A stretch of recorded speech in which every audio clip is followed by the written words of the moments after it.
What's up? Welcome. It's Thursday night.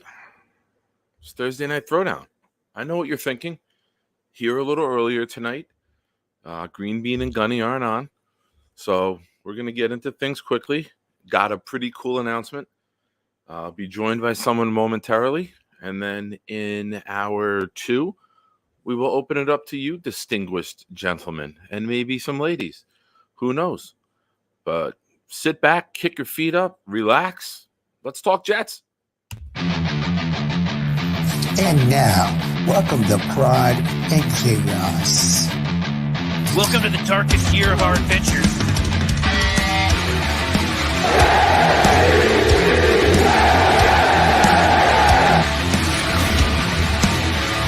Oh, yeah!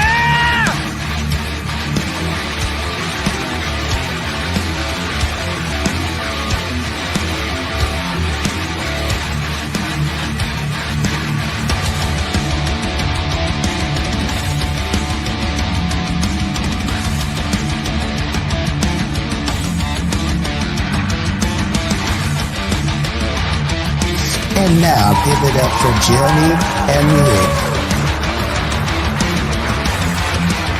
Now you scared me. And as usual, Nick is wrong. Why are you the way that you are? God, I can't stand you. Let's go to eat a damn snack. Whoa, that was cool. So what's going on, everybody? Sorry, I'm running a few minutes late. Just let me make sure everything is set here. Check. We're good. Volume's good. So what's going on, Jets fans? Interesting day in Jets universe today, huh? How was your day? What'd you guys do? I watched the Masters all day. I did absolutely nothing today but watch the Masters. I can't get my hat straight. This hat's old and flimsy. There we go. It'll move on its own. Let me say what's up to you guys before we get into things. Mr. Hank G, first one here. We salute you, good sir. You are tonight's winner. It's time for shine. Many ladies don't say that. They don't. Not anymore. My player days are over. Wild Waves in the house. What's up, brother? How are you? Mr. Sean McAteer checking in from the West Coast. Hello. Chris Bradigan, my friend. How you been, bro? How are you, sir? Who else we got here? We got Mr. VR Diesel in the house with a fantastic tattoo. I wish I could. Hey, VR, send me that pic in the Twitter DM. DM me that picture on Twitter, and I'll put that on full screen for everyone to see. I think that tattoo deserves some quality airtime and some high-level viewage, not just a little picture in the bottom. Newest member, Shiner crew is here. Crossfire, welcome. Thank you for joining last night on Jeremy's show. Mr. Mess is in the house. What's up, sir? Nice to see you here. Connor's in the house. What's up, buddy? How you doing? That's Long Island. How you doing? New Jersey, New York. How you doing, Connor? Kicking ass on the baseball field, I see, bro. Good for you, man. Keep it up. Enjoy your youth, man. Enjoy your youth.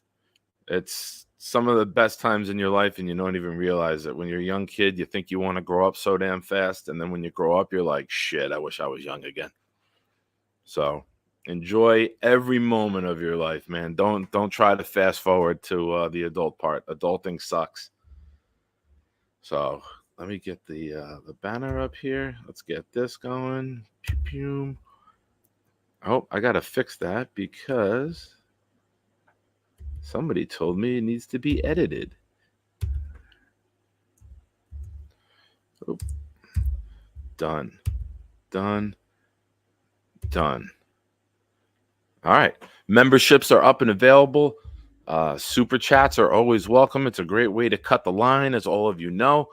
If you join up, there is a private Discord chat that we are part of. Crossfire just became the newest member last night and joined.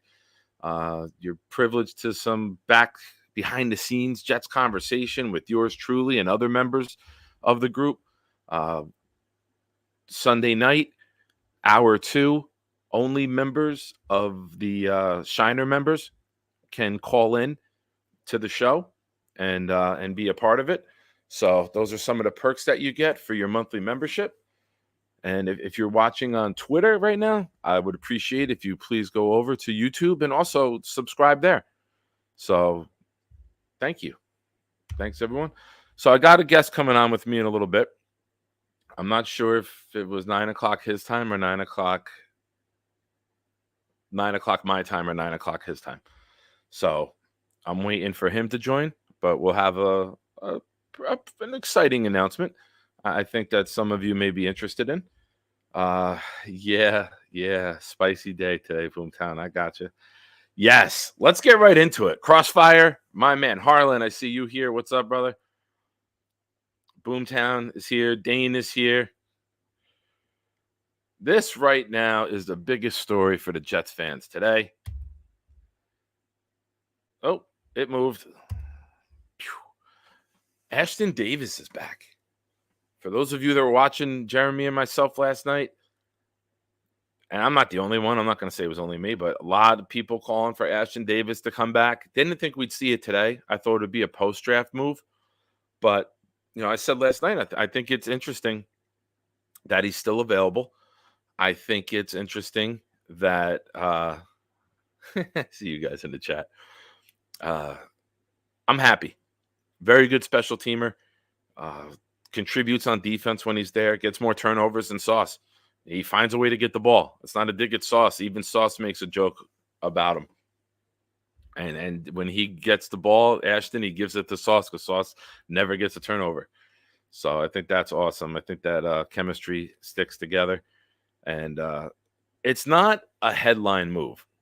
Most of the teams in the league won't even know that we made this move, right? When you sign Tyron Smith, it gets national news. When you trade for Hassan Reddick, it gets national news. When you sign Ashton Davis, a lot of people just kind of don't even get that information. But it's one of those small moves that winning teams make. You retain a player who's contributed to the team. You retain a player who steps up and makes plays. You retain a player that the rest of the defense and special teams like. It's a good sign. I like it. It's a very good signing, in my opinion. That's great. I don't know if you guys could see it. I'll put it up. It says poop. That's the picture of Jeremy for the emojis, and I labeled it poop. So that's the name that comes up. I don't see the image here on StreamYard, but that's what it is. It's the picture of him. What's up, New York Jets superfan GVH? Anywhere in the time and cost? No, I believe it's a 1-year deal. Because one of the articles that I read or the tweets that I saw said he comes back for 1 more year with Ulbrich and Saleh. The terms haven't been released yet that I saw. But, perfect. What did I say? He even texted me, you meant 9 my time or yours? Just as I was saying it 2 minutes ago.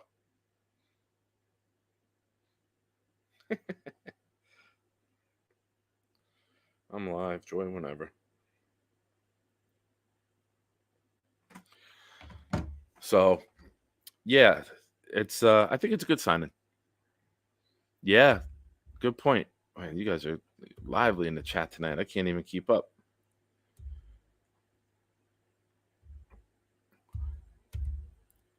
Who would have thought? Right? Who would have thought that Ashton Davis is the sole member remaining? Somebody that people didn't even want year 1. They didn't want him last year. They thought he should have been cut this year. Before we even got the training camp, people wanted him gone. And now he's the sole survivor. And he will be. I don't see any way, shape, or form that Becton gets brought back. It's amazing how much creamer makes a difference in coffee. It's amazing. I don't know how my parents drank coffee for all those years with just milk. I don't get it. I don't get it. Makes no sense to me. So, what do you guys got? I'm waiting for someone to pop in. Hey, Jade, I'm going to say hello to everyone else who's here. Jaden, what's up? Tigo is here. You do better. You smack talking son of a gun you are. Tigo enjoying the last few days of his manlyhood before it gets chopped away.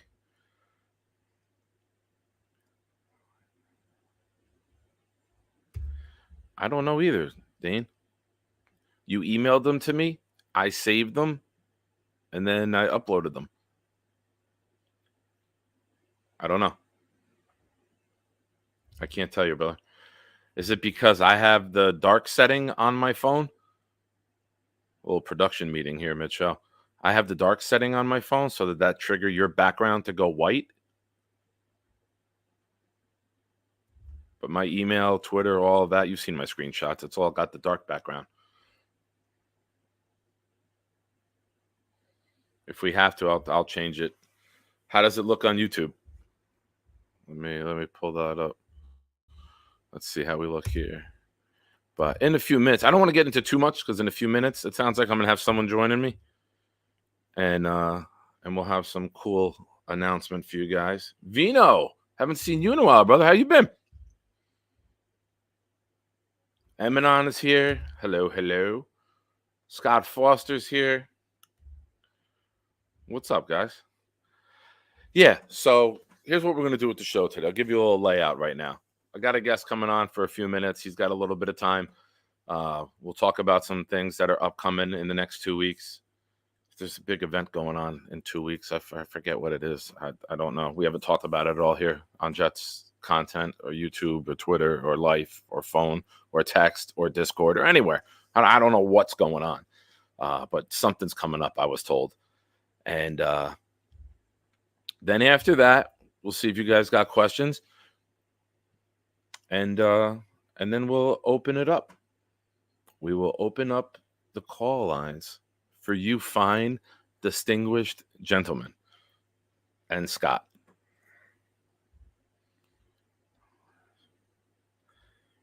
Oh, no. I don't think it's that. You ready? You ready? You good? Ladies and gentlemen, boys and girls, Jets fans of all ages, proud New York Jets fan, proudly brings to you his favorite Marine, Mr. Gunny. Hello, good sir. Hey, what's up, Nick? How you doing, bro? My bad, man. I thought you meant like 9 my time. And then I was sitting there thinking about it while I was making myself a plate to eat, and I'm like, wait a minute. Why would he ask me that unless he meant 9 his time? And I texted you. And then as I texted you texted me. I saw it 2 minutes after. But I jumped on your live. On air, no. I jumped on your live. I jumped on your live after I texted it, right? And then I jumped on the live to make sure that I'm watching you. And as you're reading it, you're like, yep. And I was just talking about it. Yeah, and I meant now. And I'm like, oh, I said it like when you text. I got the phone on silent, but when you texted was probably when I was saying it. I'm like, oh, maybe you don't know if it was 9 my time or his time. 100%. I really thought you meant 9 my time. And then it clicked while I was making myself a plate of food. We just came back from KK's game, so that's why I was. Yeah, but what's up, man? How you living? We your Coca-Cola out of the bottle. Mm-hmm. The only way to do it, the right way to do it. I don't drink Cokes. I don't drink it at all. You don't drink Coke at all? I don't really drink soda. I might have 2 Barks root beers a year, but I don't drink soda. That was even before diabetes. Like I never liked soda. Like I drank beer as my carbonated drink, you know. I was a big like juice guy growing up, right? Like mango juice, pineapple juice, like that was my thing. And then only time I really had soda was like in my drinks, right? Like rum and cokes, et cetera. And then I came out here in Houston. Vanilla Coke Zero with Captain Morgan. Oh, I can't do the Coke Zero. But the vanilla Coke Zero, it was pure deliciousness. It was the greatest combination drink I've ever had. Was vanilla Coke Zero. I mean, you could have the regular vanilla Coke. You're not diabetic. Yeah, I've had that with. But you had that with Captain. Oh man, it's man. But this the Mexican Cokes, bro, like the original formula before they started putting it with like high fructose corn syrup. This is gold. Like this thing right here, I buy them from my local HEB. and I have like stacks of them in my closet. Kids can't touch this. This is in my mini fridge here in the office for when I was drinking my Don Q and Coke, but now I'm just sipping on the Coke. Nice. I want to bring something up real quick because the comment in the chat is you hear about Tom Brady coming back? This. Oh yeah, he's going to come back and play for us. That's his way of saying, if Rodgers goes down again, yeah, I'm going to join them. He said, I think he said the Raiders, the Patriots, and the 49ers were the teams he'd be interested in coming back for. And but if an all-in team, like I'm joking, I don't want him for us. Obviously, I don't want anything to happen to Rodgers, but an all-in team, dude, you're going to go all in with Tyrod Taylor if something happens in November, or you're going to make that call if you're all in? I'm not calling the 50-year-old Tom Brady to come save us, bro. I'm sorry, I can't do it. My hatred for that man runs so deep. I don't know if I could really enjoy a New York Jets freaking. But it would just be torture. We finally get a ring, but he's the one who gets it. He's the one that gives it for us, bro. Really, it would be the most. I wouldn't enjoy it. I would root against. Like literally, like just thinking about it, I'm like, ugh. I would wear Mahomes jersey in the AFC Championship playing them. Like I would be rooting for the Chiefs. Yeah, I can't. I can't, man. I hate. Come on, Mahomes, you can catch them. You can. We made the AFC Championship game good enough. I couldn't imagine Brady getting another ring, but off the back of the New York Jets freaking defense and play. No, I can't do it. I can't do it. Can't. Oh, well, this comment here from VR Diesel says, I would feel nice and comfy in Gunny's man cave. And if anything were ever to happen to him, we are going to have to take his arm off in the middle of the night and add it to your room because that's what he got. No, 100%.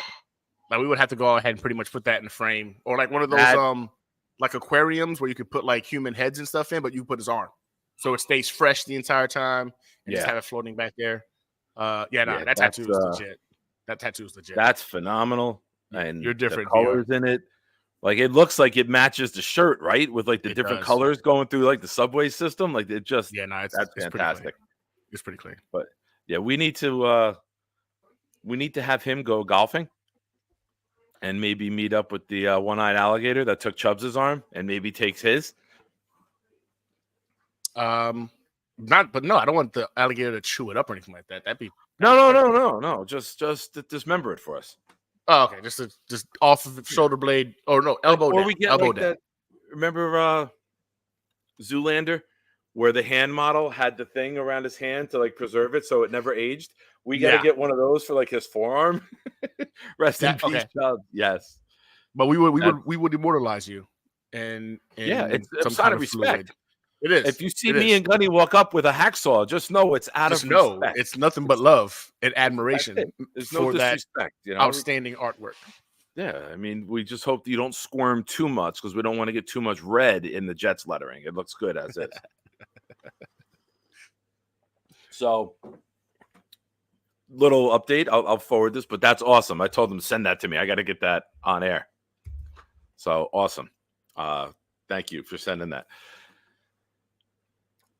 2 weeks from now, I know I was supposed to have a trucking job. That fell through. There's another company now who is heavily pursuing me, and they want to bring me out to Pennsylvania on Tuesday, the 22nd. For those of you not good at math or maybe had too many scotches or whatever Emanon and others might be sipping on, that's 2 days before the draft. Now, I know I said to you guys that I would like to do a draft show, and I was going to do it with Italy Jet.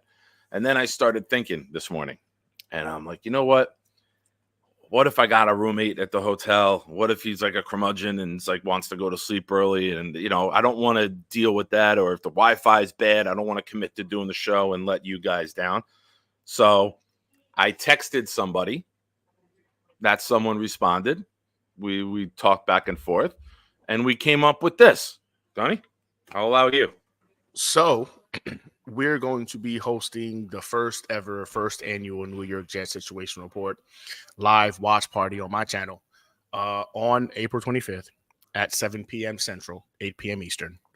And I'm going to be co-hosted by like the boys of Jets content creation. We're talking about Nick is going to be with us. We're going to have Dom C. We're going to have DKBX Jets. We're going to have Gino the Italy Jet. We're also going to go ahead and have Jigga Man Porter of Brewing Sports. So we decided to go ahead and make it a huge freaking. It was going to be originally just me, and then like started talking to these guys. I'm like, you know what? Why not make it? It's called a watch party for a reason. Let's make it a party. But wait, there's more. There is. Again, Go on. There is more. Now, if you're coming to this party, which again you're all cordially invited, there is going to be a game, and with that game, there's going to be a prize. The game is being able to properly predict, or as close as can be, predict the moves of the AFC East. Right, what our AFC East counterparts are going to be doing to include ourselves in the draft. So you're going to have about a half. We're going to be kicking off on like 6:30 where the live is going. You want to jump in and start predicting what the Patriots are going to do, the Jets are going to do, the Dolphins are going to do, the Bills are going to do. And everybody who does that needs to make sure they're subscribed to all of the YouTube channels, which are already in the link for that particular day. So you'll be able to see all the YouTube channels for Dom C, Nick, of course, myself, DK, Gino, Jigga. Be subscribed to all the YouTube channels, and the winner of the proper prediction is going to win an autographed Elijah Vera Tucker jersey. They're going to win this. Nice.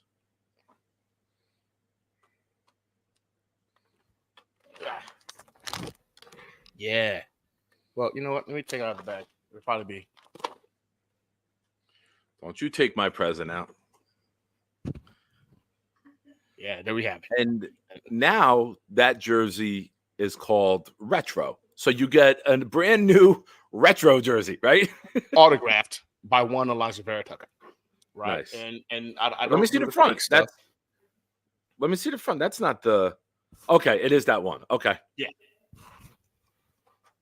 So I don't do that fake stuff. So everybody knows that, this is legit. There's the certificate of authenticity. Is it? Was it? Product showcase is not working well today.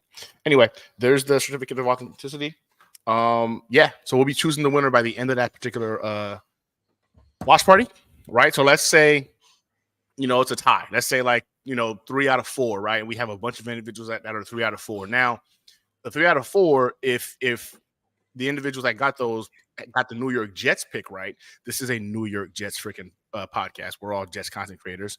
That would automatically propel you into the name pool. And we would go ahead and do a live random name drawing live in front of you guys. And whoever wins that will then send me their address, message or whatever. And then we'll get it shipped out to you right away. And then you'll have this to hang up wherever you want to hang it up. Now, that said, no tiebreakers. I love tiebreakers where, for example, how many wide receivers will be drafted in round 1? You know what? Who will be the last pick of round 1? You know what I mean? I a like that tiebreaker better. pick on top of because pick any position. Will a tight end go in the top 10? Because that's been a big topic of conversation, right? Figure out a tiebreaker or two that we can. I like where your head's at, Nick. We're gonna have 2 tiebreakers. I like that because that makes it a lot easier than having to go ahead and do a random name draw, which kind of takes away from the ability to go ahead and outright win it. So we're gonna have a tiebreaker. I'm gonna go with the Nick's thought process on this. One of the tiebreakers is going to be: will there be a tight end drafted in the top 10? And the other one will be how many quarterbacks or how many wide receivers that get drafted in the first round. I think receivers is fun because because you're not sure. You think 4 are going to go definite, and now you got McConkey, Worthy, the other guy. How is it going to play out? Is somebody trade up? You're right. Yeah. So and then the other tiebreaker will be how many wide receivers are going to be taken in the first round. So there you have it. That's going to be the rules. I'm going to be doing a short 60-second video of the entire breakdown of how to go ahead and qualify and how to potentially win.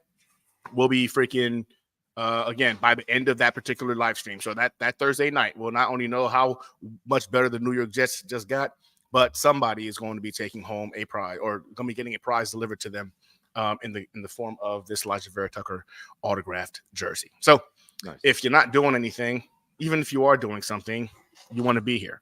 It's going to be a fun time. And again, you're going to have the boys of Jets content creation at your disposal.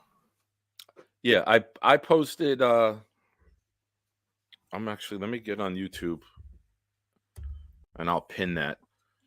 I'll pin the link for Gunny for that. You guys all should be following Gunny already, but if you're not, head over to him. Head over to the link that I posted, and it has in the description everyone's link that you have to be following in order to be eligible. I like that when I open up YouTube on my computer, it asks me if I want to join my own channel. And The answer is yes. Yeah, I want to pay The answer is yes. YouTube and the government. All right, so that is pinned now for a little bit for all of you guys to go over and check that out. So Gunny's going to host. It's going to be on his channel, and we'll be there. Is that just night one? Or are you doing like a whole weekend thing? Yeah, no, I'm just doing night one. Because I get really into it, and again, I want to make sure I give my all to the people that are going to go ahead and hang out with us. So I already know me. By night 2, night 3, I'm so far into it, trying to analyze, trade up, where we're going to be at. I want to go ahead and just sit back and enjoy. But on the first round, sitting back and enjoying with everybody else. Yeah, nice. Crossfire, I want to thank you for the super chat. Oh, you sexy guy, you. He calls you sexy, not me. I mean. You're the guest. I What's up, Crossfire? I appreciate that. I'll try. To you. Go ahead. You take it. It's just I woke up like this. Gunny, I just look like this every day. It's God's gift, man. It's God's gift. Yeah, that's it. That's it, man. But Crossfire, thank you. That's awesome. Thank you, man. Joined didn't even watch a show yet of mine. Was on Jeremy's channel with the Pride and Chaos on Wednesday nights with me and Jeremy, right. And he joined over there, and then watching me, he was just like, "Oh, I just joined Nick's channel too," and I was like, "Oh, thank you." And he goes, "Yeah, I'm a shiner." I'm like, "Oh, wait, you like joined the channel without even watching me?" I'm like, "That's freaking awesome." That's pretty nice. So thank you, Oh, you're sexy as well. Hey, there you go. Thank you. I wasn't worried. I just want to make sure that I knew that you knew. So awesome, man. Thank you for the super chat. So how you feeling, man? 2 weeks out from the draft, how you feeling?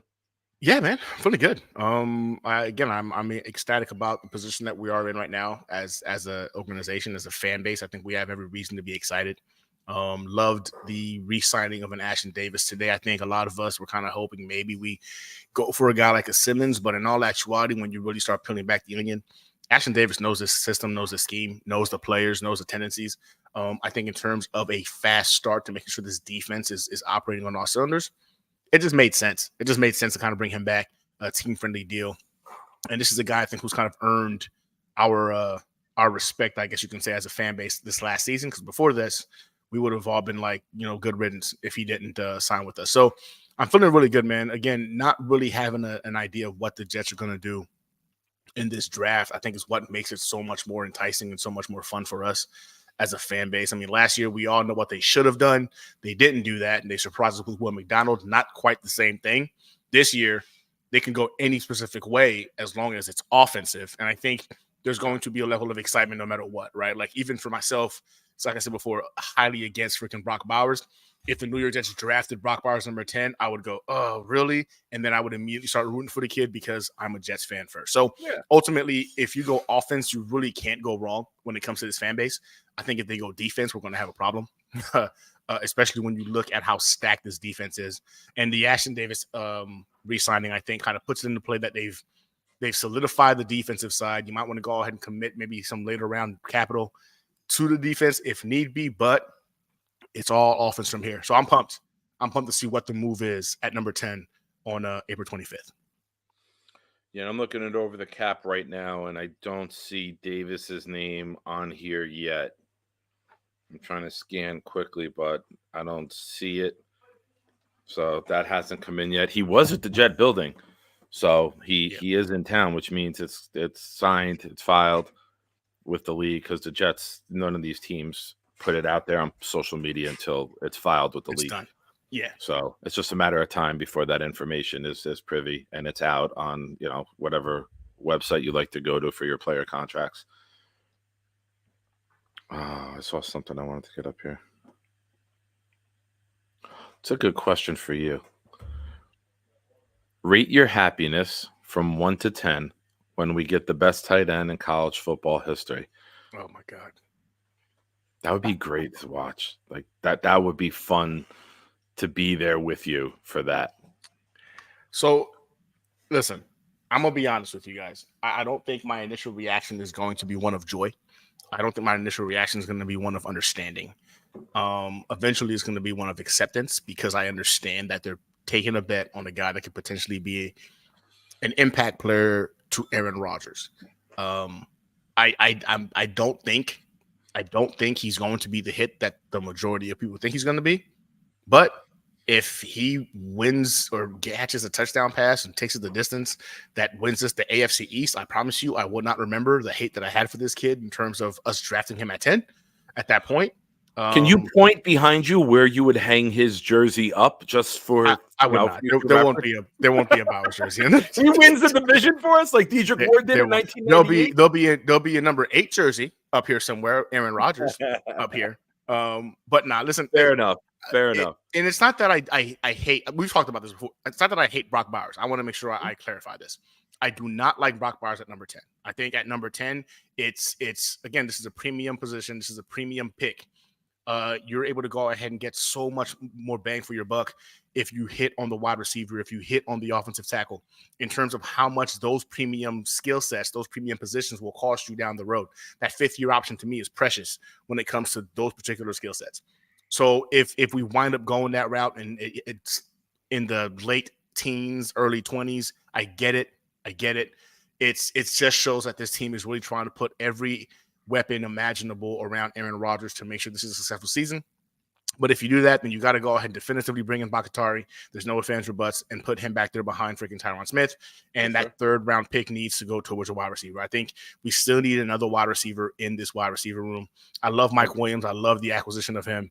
I'm a big fan of Gibson, you know what I'm saying? But at the end of the day, I think we need to bring in somebody that's going to be a guy that can go ahead and make plays, and God forbid one of our top 2 guys misses some time. So for me, that's where I stand on it, man. Like, again, to me, the Brock Bowers hype is a lot of highlight reel stuff, a lot of wide open scheme plays. I have a lot of questions about his ability to go ahead and work his magic against press coverage. I don't like him when it comes to the blocking schemes. I don't really trust him in blocking.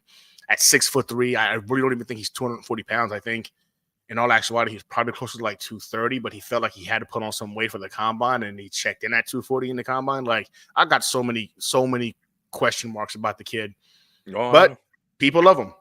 People seem to love him. So if that's the case, so be it. And again, I'm a Jets fan first, man. So if the Jets go that route at pick 10, you better believe you're going to see my initial reaction of frustration with the pick. I won't lie. I'll be frustrated. But immediately you'll see me start rooting for the kid to succeed, because at the end of the day, he's a Jet, and I root for all things New York Jets.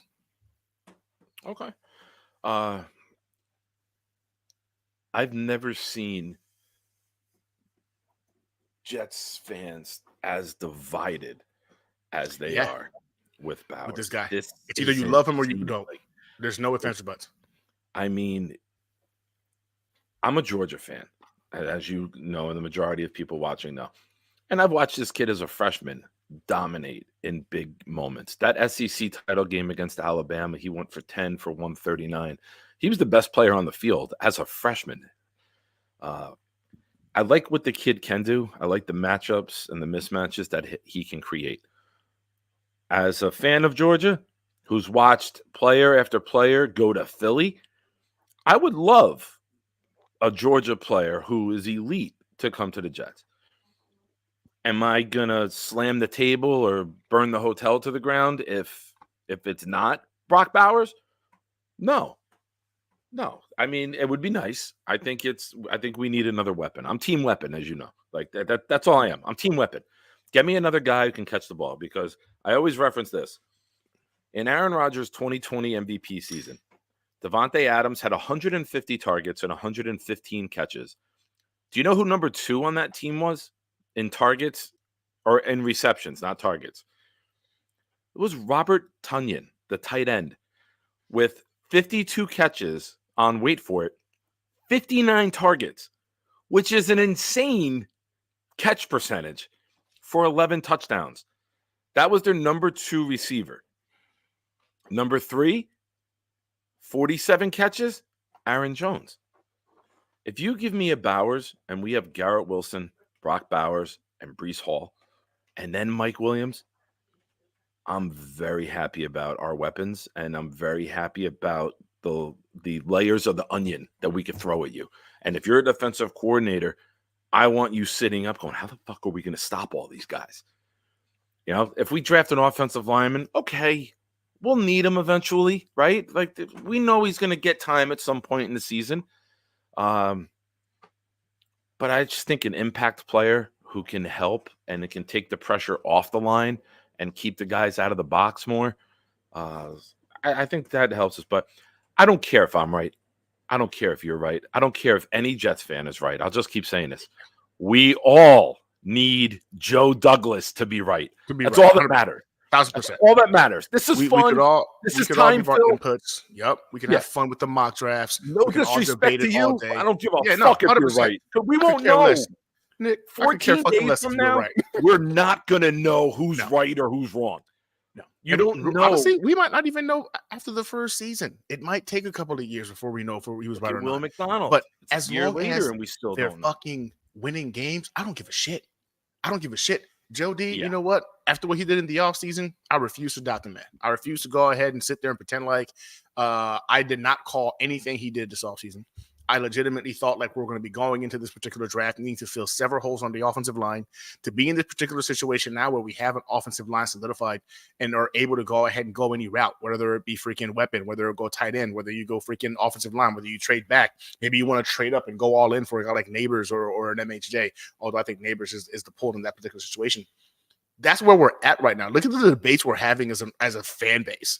Like, if this was like February, we're all talking, man, freaking which offensive lineman are we getting? There's no freaking debate if it's Bowers, if it's a Dunze, or if it's but here we are, somehow, some way, Joe Douglas has replaced 3 offensive linemen with better talent than we had on the roster.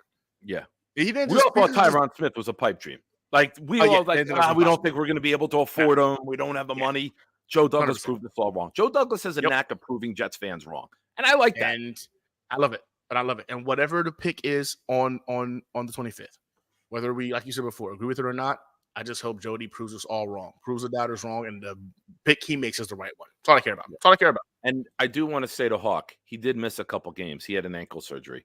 And a lot of people, including Dom C, as you remember from our chat, and Tigo, thought he should never come back and play again. He's a potential top 10 pick. He shouldn't play college again, but he came back to try to win a 3rd title. He didn't have to come back, but he came back quicker than he was projected. So he did miss some games. That's why the stats aren't as big as they should have been.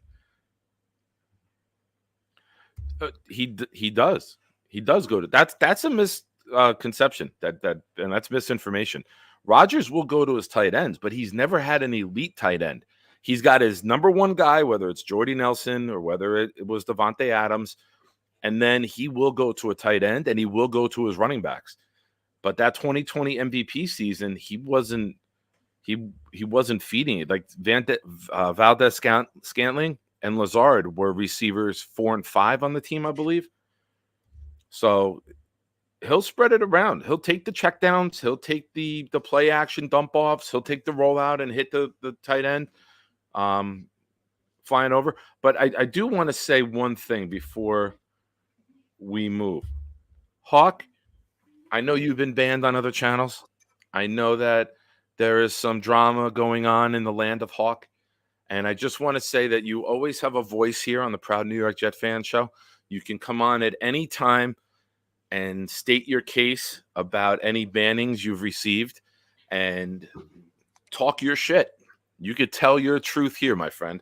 Anytime. Listen, you can come on our channel anytime you want to on Tuesday nights at 7:30 p.m. Central, and we can talk Conklin all day. I love Conklin. I think he's significantly underrated. Everybody's talking about like, oh, Conklin could never do what Bowers does when Bowers has never taken a freaking snap in the NFL level. It's the most disrespectful thing I've heard.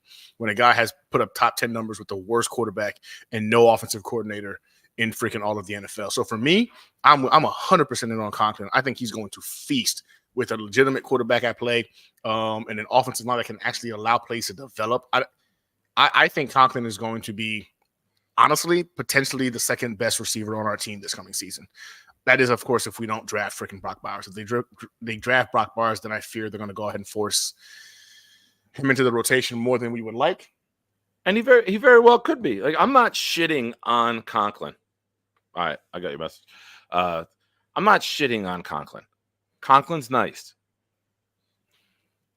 A Ford Taurus is nice. Nobody wants a Ford Taurus. You settle for a Ford Taurus. You know what I'm saying? Like, a Toyota Camry's nice. But if you're getting like a premium car, you're not like, all right, I'm going to get a Toyota Camry. See, but that's the problem, right? So y'all are getting a premium car on a used car lot, right? Thinking to yourself, man, that Audi A7 looks clean as all hell. Then you go ahead and take it off the lot, and all of a sudden it's got all kinds of issues. The check engine light comes on. It's not freaking going to full speed. Like, that's the thing. Like, you can call Conklin a Ford Taurus, but we know he's a Ford Taurus. He's going to be reliable. He's going to go ahead and get you from point A to point B. And every now and again, he's going to surprise you. We have no idea what kind of Audi A7 we're going to get off that lot. If it's a lemon, is it freaking a used one being passed off as a new car? We have no freaking idea. As long as you admit that Bowers is an Audi and not a Toyota Camry, I consider this conversation a win. By the way, Audis never make it to 100,000 miles. I would never. And Conklin never makes it to the end zone. And Bowers never has in the NFL. Well, nobody has who hasn't been drafted. Oh, exactly. Yeah, facts. We have no idea what these kids are going to potentially be at the next level, man. Agreed. No idea. That's a horrible analogy. But you got to go? Yeah, I got to jump out, brother. All right, man. Well, thank you for joining. Of course. I'll be promoting it here. Gunny will be promoting it there. The link is pinned on YouTube. Gunny, tell everybody again the rules and the stipulation. Those of you that are new, draft night. So Thursday night, if you're at home just chilling watching it yourself, join us at our NFL Watch draft party. You're gonna have me. You're gonna have Nick there. You're gonna have Dom C.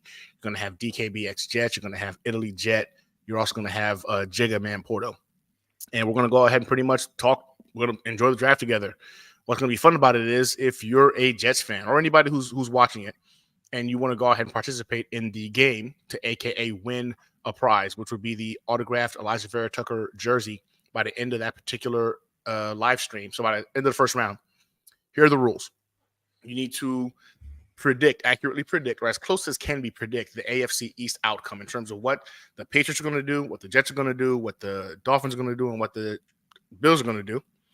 And whoever comes the closest, obviously, would be the winner of that jersey. But we have a couple of tiebreakers. So first tiebreaker is going to be, will a tight end be drafted in the top 10? Hey, and the second one will be before you go. Sure, yeah, you're good. Yeah. And then the second one will be, will there be how many wide receivers will be drafted in the first round? Now, upon doing that, whoever wins the jersey, I will be sending you either to you can send it to my email or DM me on Twitter, Instagram, whatever. Boom. Elijah Vera Tucker autographed jersey will be sent to your house, and you'll have this ready to go before the season gets here to go ahead and proudly hang up on your walls. If you want to wear it, you can. It's yours. So really, you can do whatever you want with it. But it's authentic. I don't give out anything that's not authentic. Boom. So this is all going to get sent with you, and you do what you will with it. But yeah, that's gonna be pretty much the giveaway for our live draft party. The link is in the description. But yeah, man, it's gonna be a good time. It's gonna be the first annual New York Jets Situation Report watch party. Usually, man, I kind of do these things like behind closed doors at my house in my living room because my reactions I tend to get either angry or happy or overly excited. So I tend to do that in the privacy of my own home. But you guys get to see it live. You're going to hang out with us. I call us the boys of Jets content creation. So come hang out, man. It's going to be a good time. And you get a chance to go ahead and test your knowledge on how well you know your division. and you can also win an autographed jersey at the end of it. I think it's a win-win-win when you really look at it. So come hang out with us.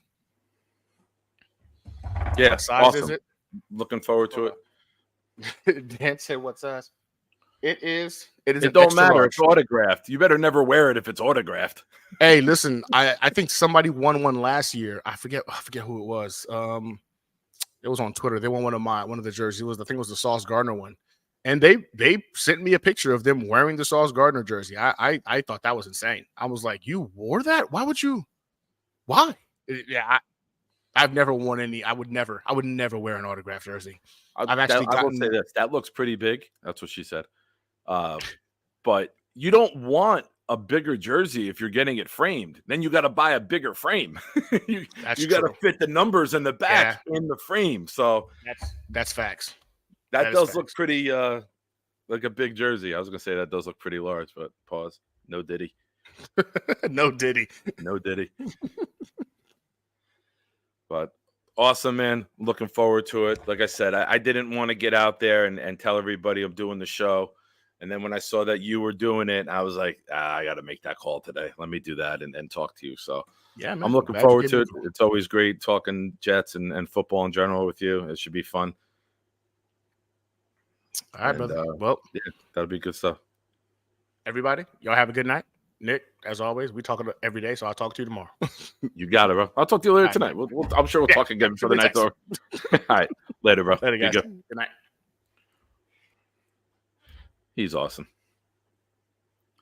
So, yeah. So a little bit of news. I know I wanted to do a show, and then I was going to go to the stadium. I had the tickets, and I told you guys that wasn't going to happen. And when I got this information, and I saw a couple of the comments as I was catching up before. Thank you. This is a much better opportunity for me. It's more money. It's more money instantly. It's more money long-term. It's a much better opportunity. So it looks like the little fall through could be a blessing in disguise, which is good for me. So yeah, free Hawk, man. Hawk, you're up. You want to come on and talk? I'll send you the link privately, Hawk. If you want to come on first. I know you said you might not. Oh, wait, you had the computer issue. All right, never mind. I thought Dane said that you might be sleeping early. Well, I really when I get the job, I'll release more than just a statement. When I sign the contract to begin with them, I will release more than a statement. Don't worry. So, free Hawk. Yes. Hawk is free here on this channel. I know there may be some other channels that have placed some stipulations against our guy Hawk, but not here. Hawk is free to speak whatever he feels about in the chat. Hawk is free to back whatever player he likes. Hawk is free to be himself. Dane, you're not free to do that, but Hawk is. And we are not going to pay attention to any of the other comments about this. I am a real one. A real what is to be determined, but I am a real one. Hey, man, you can root. Listen, who am I or any content creator to tell a fan who he can root for or against? You could say that being a fan of Denzel Mims up till he got cut was crazy. We know people who were still on that even when he left. You can like a player all you want, guys. You can.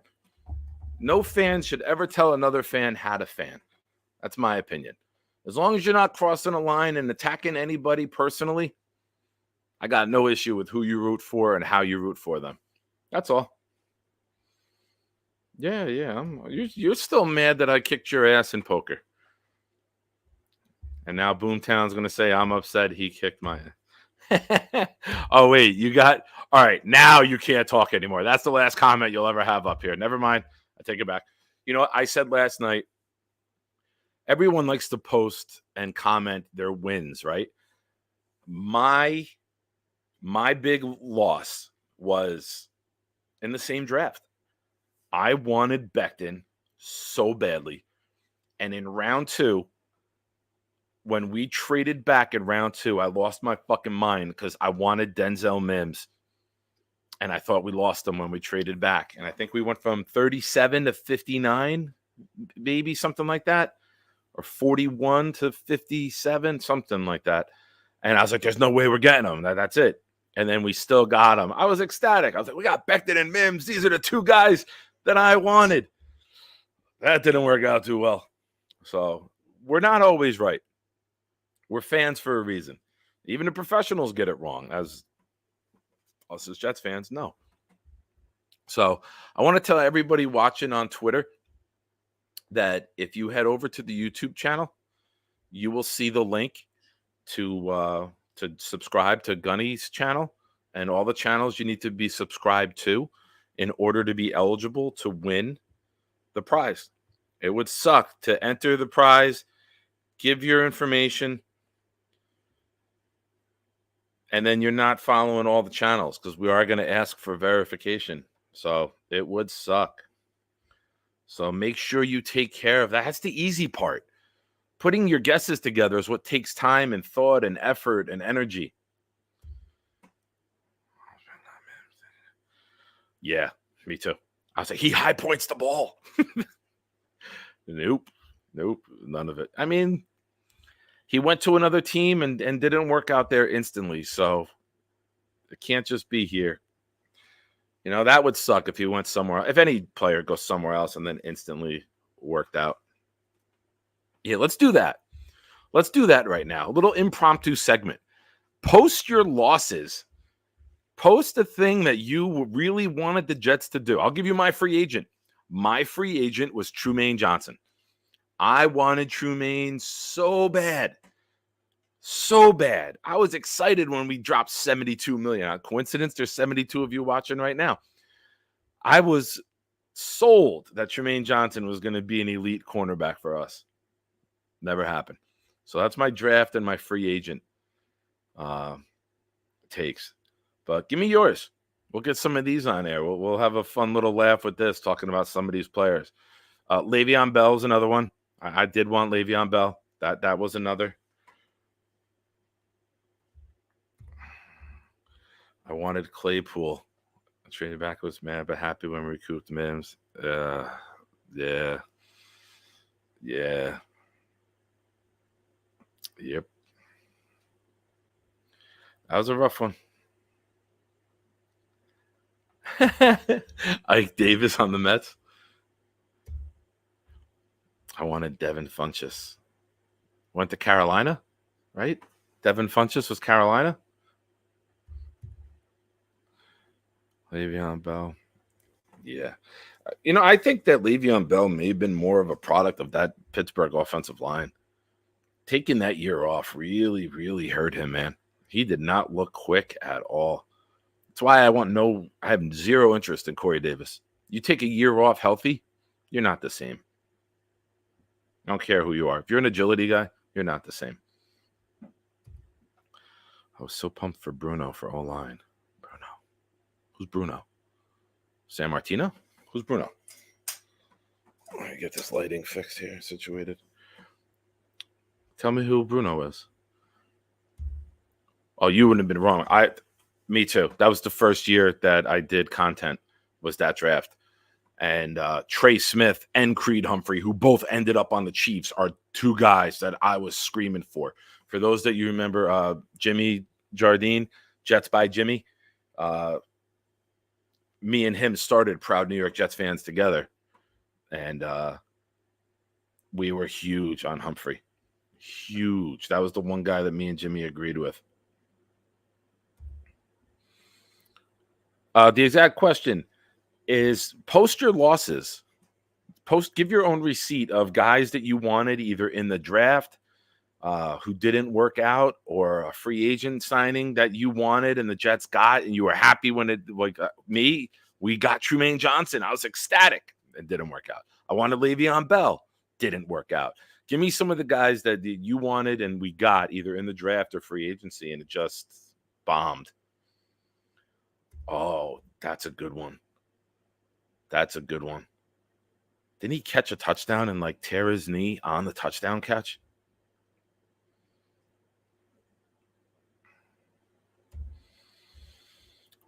It is. It is, especially when you're healthy.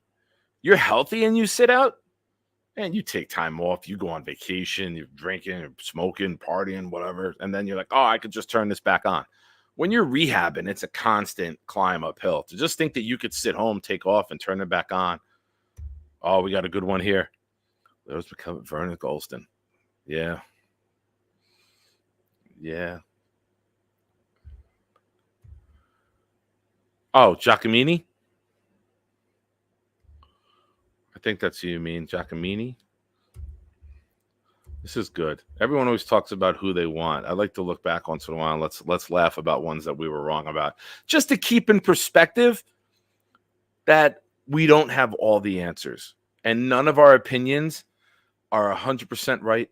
And we should be able to laugh at it. That's the point. An exception. Ridley. All right. Devin Smith. Another one with Devin. Or did I get that one already? We don't talk. Oh, VR singing. It's your turn to sing, brother. I see you singing in the chat. Tavon Austin. Yeah, Harlan Smith had the heart murmur, I believe. I think he had a heart murmur, and that's what dropped him from a third grade talent to, I think, a 5th or 6th round pick by the Chiefs, but it's worked out. But if he was a Jet, it wouldn't have worked out. Oh, Blitz BK with a good one. Laken Tomlinson, highest rated guard to hit free agency in a while, coming off a Pro Bowl.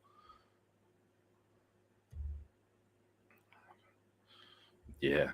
You know what? I'll give you another one that I was very excited about. Oh, hold on.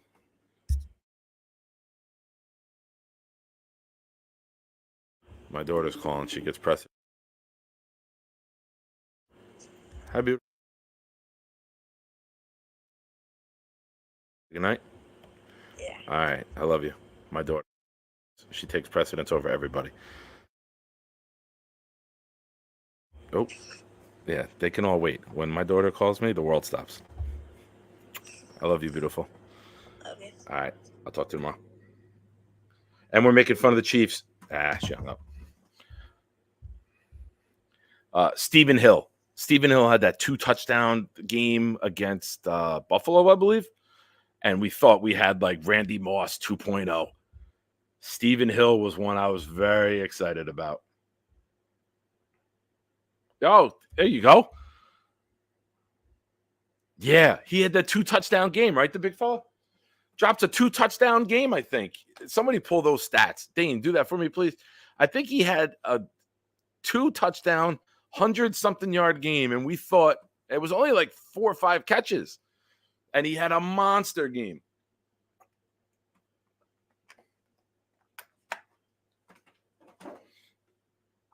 Oh, Gino. Yeah. Gino. Oh, another one just popped into my head. I haven't seen the name yet. I apologize. I'll wait on this one. I'll see if anyone brings it up, and I'll be honest with you. I'll tell you. Favre, Golston. Yeah. Oh, Neil O'Donnell. Yeah, let's give the guy who throws the interception to lose a Super Bowl $25 million. I used to say this in the late 90s. The Jets signed a guy who lost the Super Bowl to a $25 million deal. Does that mean Jim Kelly was worth $100 million because he lost 4 Super Bowls? Ooh, there's a name from the past. This is fun. I like this segment. Dwayne Robertson. Any old school guys here? Any old school Jets fans with some other names back from the past? We got Geno Smith was drafted around Seth. Yeah, Harlan. Trey Smith was late.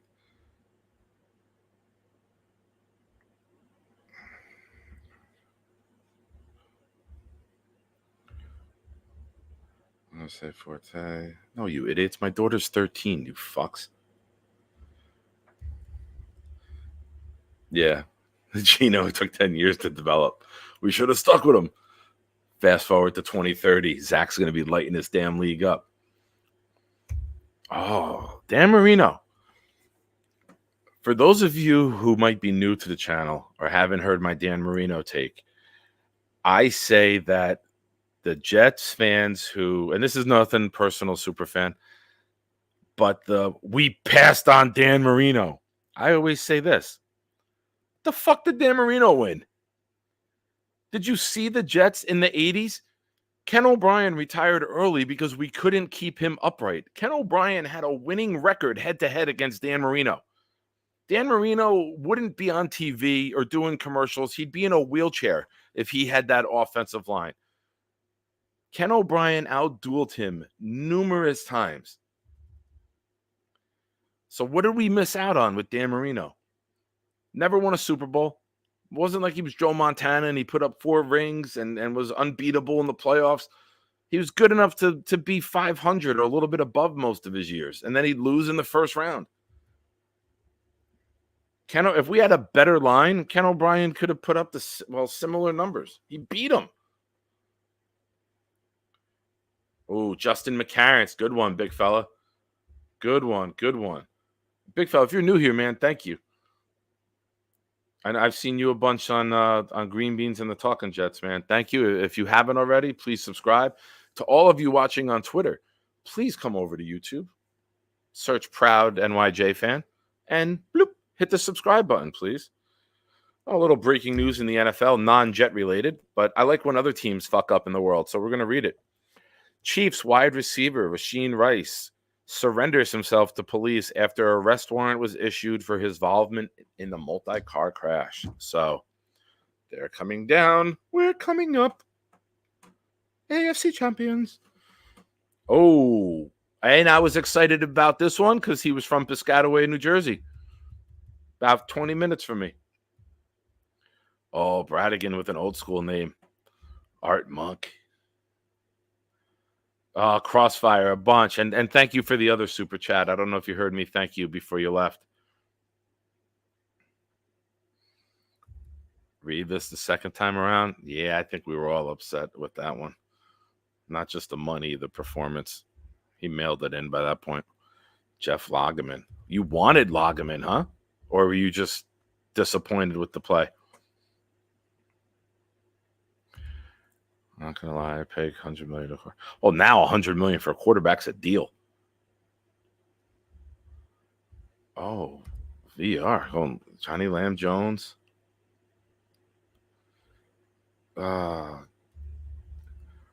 Horrible. Harry Hamilton, Hugh Douglas. Hugh Douglas was okay for us. It's just when Parcells took over, he didn't fit that system, and they shipped him out. He was a 4-3 end, not big enough. Went on to have a nice little career. There it is. That was the name that I was waiting for. I jumped out of my bed and celebrated when we took Jason Morrow.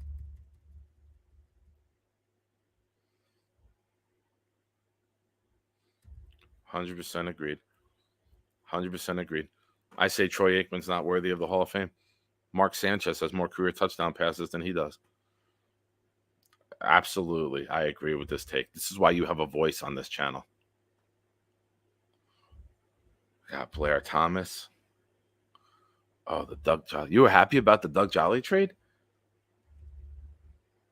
Gave up a fucking first. Oh.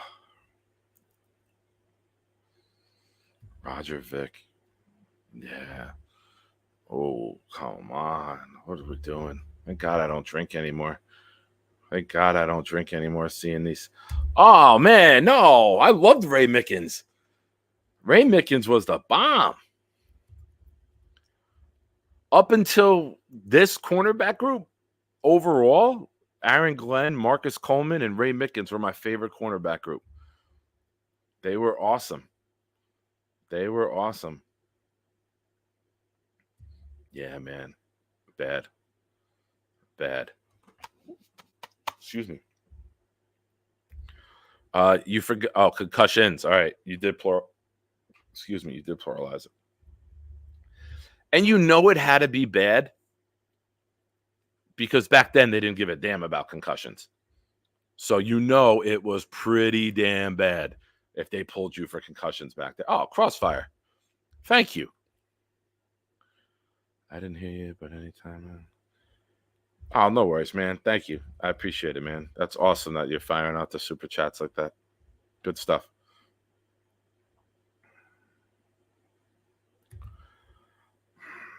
Oh, here's a good question. I was still high school, so I wasn't too nuts into the drafts yet. 2000, the year that we had the 4-1s, is when I really started getting into the draft and really started looking into it and doing research. And, that was when the birth of the internet was really big. And you were able to read about players. That was the 2000 would be the first year that I got like draft heavy. But I don't remember having a Brady reaction with Sap. I honestly don't. Hey, Patty Grimes, what's up? But Crossfire, thank you again for the super chat. And what's up to everyone else chiming in here, joining for the first time?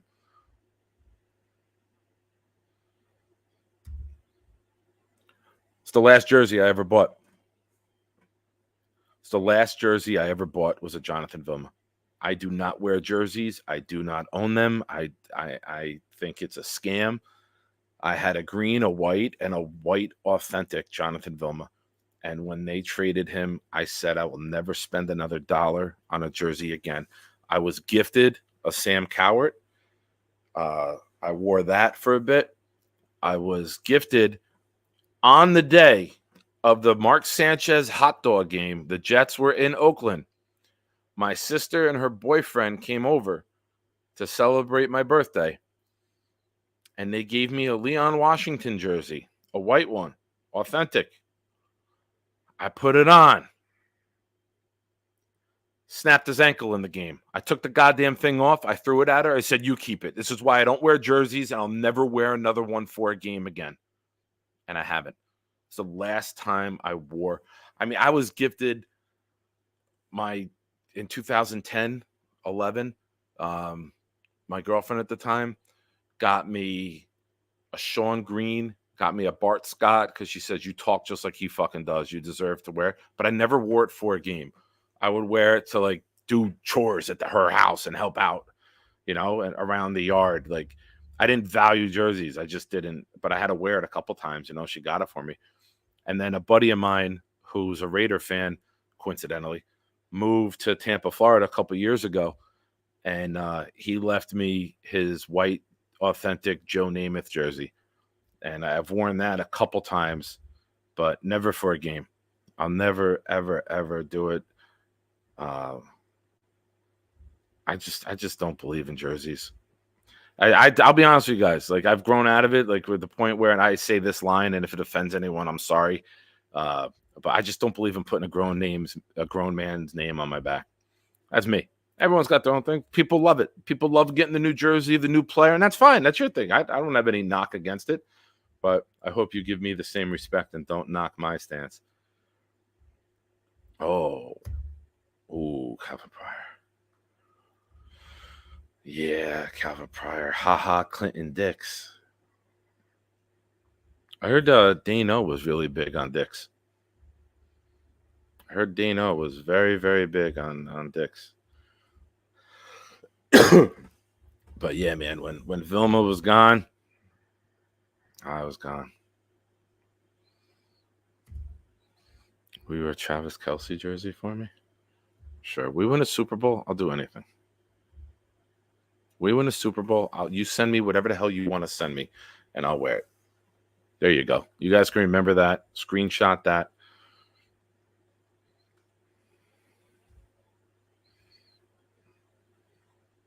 For some reason, I don't know. Especially, and you know what? When my son was like 8 years old, he said it to me.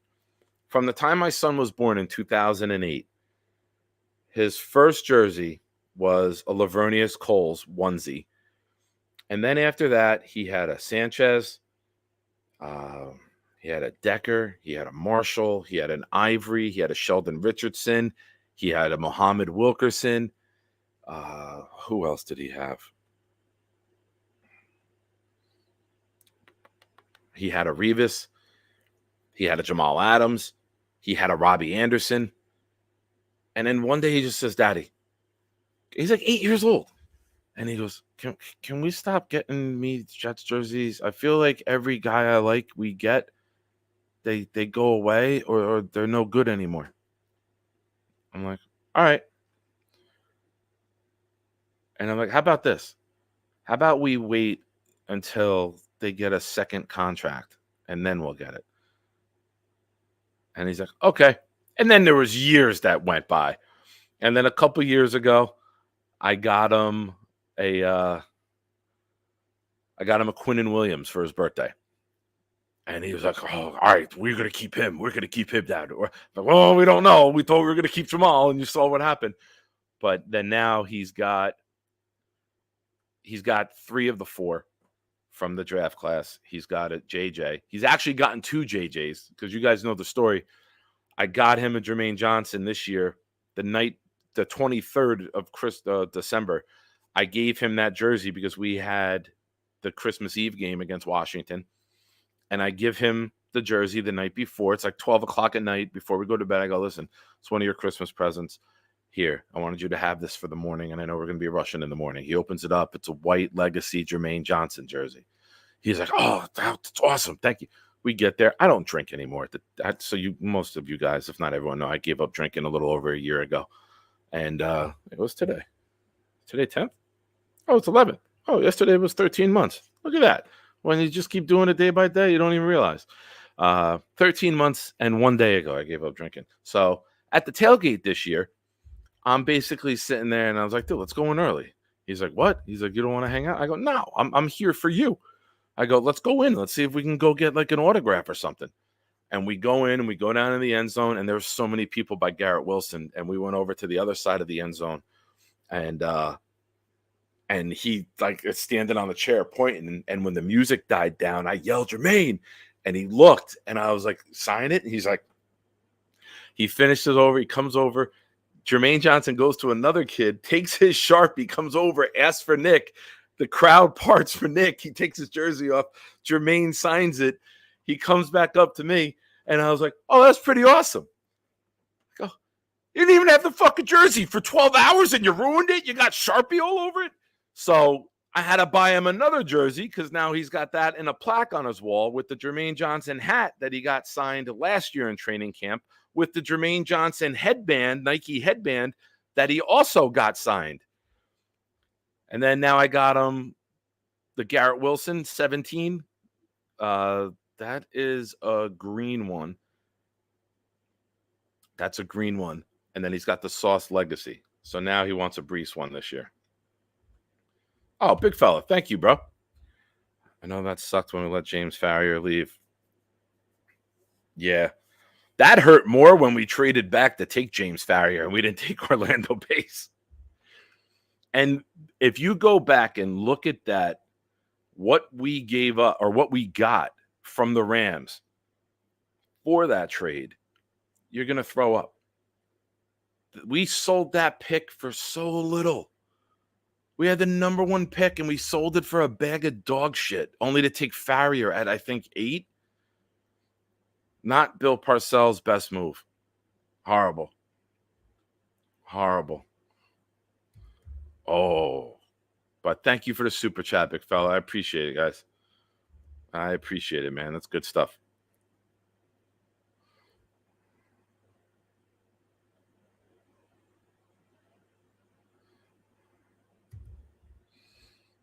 How's that weird with people?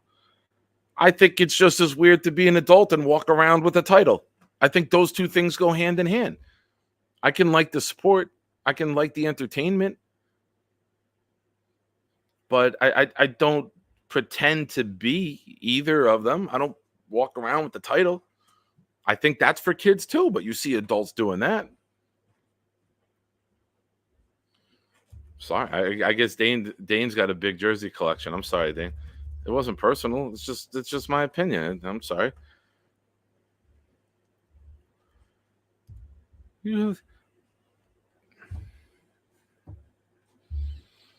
Yeah, I was gonna do a long show tonight. I'm catching up with the chat, man. I'm doing a marathon show tonight, bro. Buckle up. Listen, I will say this about jerseys. If you have a player, if you have someone that like a Curtis Martin, if you go and get someone who has established himself and a Wayne Krebet, a Gastineau, a Klecko, somebody that like was a very good Jet, a Mangold, a Mawai, that's fine, man. Not in my opinion. Oh no, Dane, I know you're coming at me. I know you're coming at me, you son of a bitch. Hello, Snowball. What's up to everyone? All right. What the fuck? Did everyone hear that breakdancing is now an Olympic sport? Oh, I have a chance to get a gold medal. Is that what you're telling me? Best chair dancer in the world right here, bro. Oh, pull the string, pull it back up. What you guys know about that? Breakdancing is now an Olympic sport. Nice. Look at that. You never know the information you're gonna get here. That's a very good prank. All right. Remove. All right, savages. There's a lot of you that seem like you want to come on air. I'm going to post the link. We are going to try to limit it to maybe like 3-4 minutes because there's a bunch of you that want to come on. I will be doing a long show tonight. I just posted the link. I would appreciate if you are a member of the channel to come on, but it is not required.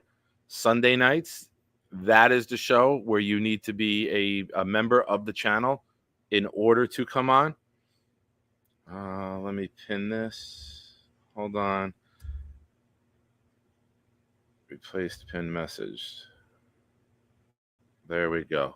So that should be pinned. And I am looking at YouTube right now. And I am going to bet, like I always bet, that it's Phenom before I even go back. And I'm clicking over now.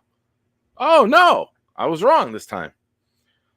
Let's welcome back. Charles, how are you? Good, sir. How are you? I'm terrific, man. It's getting through the days, bro. How's everything? Good. I was on. What you got on your mind? I was on with the mock draft of the Jets Afterburner podcast. I announced a couple of picks here and there. Did a baseball live stream a while ago.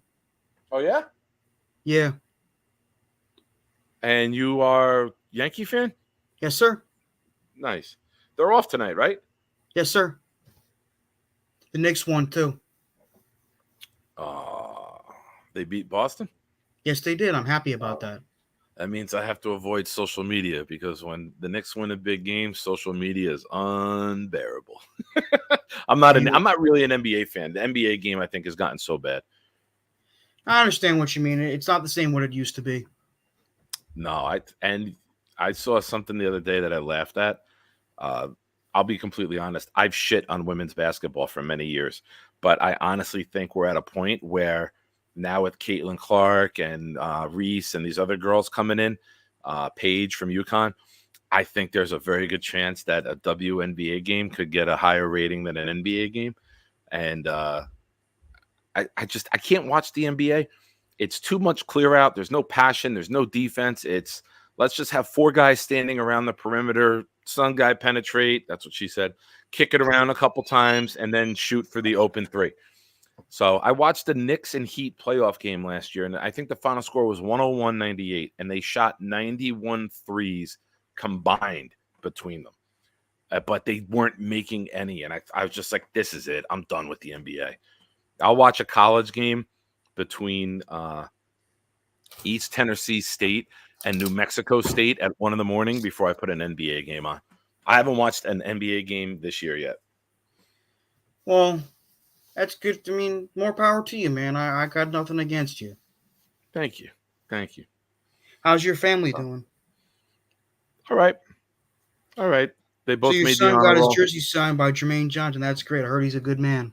Yeah, he was cool, man. He came over and he actually has a hat, a bandana, because in Jermaine's rookie year, we went to the camp, and Nick, who was 13 at the time and a giant, gets into the kid tent. I got him into the kid tent. And Jermaine goes over to sign afterwards, and he says to the kids, guess numbers 1 through 10. And whoever gets it right gets the headband. And the kids are yelling out numbers, and Nick's letting them guess. And then he's like, nobody said 4 after like 30 seconds. I was just like, 4. And he goes, oh, you win it. So he autographed, and he gave him the headband, and then he signed his baseball cap. So he's got the headband and the jersey inside the plaque up on the wall with the baseball hat mounted up on top of it too. That's fantastic. Nice little, nice little cool collect. I see you in the back. Give me a minute, and then I'll get you next. Okay. I'm new to this call and stuff. So no problem, man. I'm gonna go to bed pretty soon. But anyway, hope you have a good night. Hopefully you stay healthy and take care. Thank you, bro. Thank you, man. That's the best thing you can wish for me. Thanks for joining, and thanks for being a member of the show, bro. No problem, man. All right, man. Take care. Talk to you soon. Bye. Awesome. Next up, a first-time caller on the show, a new member to the channel. Let's welcome Infrared. What's up, man? How are you, brother? What's good, brother? Nothing, man. You look like you're ready to take over the world. I like it. Yeah, man. We're ready. Let's get it. Awesome. That's awesome, bro. What do you got? The headset on with that too? Yeah, I'm ready this year, man. I'm ready. Yeah. Ready, Where are you man. from? Where do you live? Are you in the area? Do you go to the games? Yeah. Born in Brooklyn, raised in North New Jersey, Jersey City. That's right. You're 32 minutes away from Colonia. Yes, there we go. Yes, okay. The light bulb just went off. Yeah, awesome. Is that hockey? Yeah, is that a goalie mask? That's like a Jason mask? Yeah, man. Oh, I had to throw this on. I had to throw this the garments on, everything like that. Yeah, it's official too. It's painted up, everything from New York. Did you do that yourself? Nah, I had to order it. Okay. I mean, you could have lied to me. I wouldn't have known. Yeah, man. That's good shit, man. So, give me your thoughts. What's your thoughts today with the Ashton Davis signing? Ashton, no, thank you, man. I'm sorry. The Ashton Davis, that we needed that. We needed that. Yeah, we needed to get Ashton up in the building. Yeah, I Scott asking if you're in witness protection. I got some audio issues. Yeah, I got some audio issues and everything like that, man. So yeah, I got Verizon and everything like that. So I'm getting a little bit of weird technical difficulties. Oh, you got like a little feedback or something? Yeah, it's kind of like slow. It's kind of like lagging. Oh, I got you. Yeah, it's lagging a little bit, but now I think it. Yeah, now I hear you. Now I hear you good. All right. Yeah. So give me your thoughts coming up to the draft, man. What are you looking at? What do you want? What do you don't want? Where do you stand?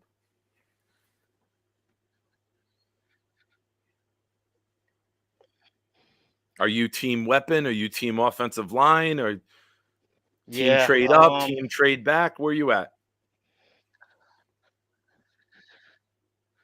Yeah, I've been a fan since 1989. All right, I'm a diehard. Since 9 years old, and I want a lineman. Yeah. Okay.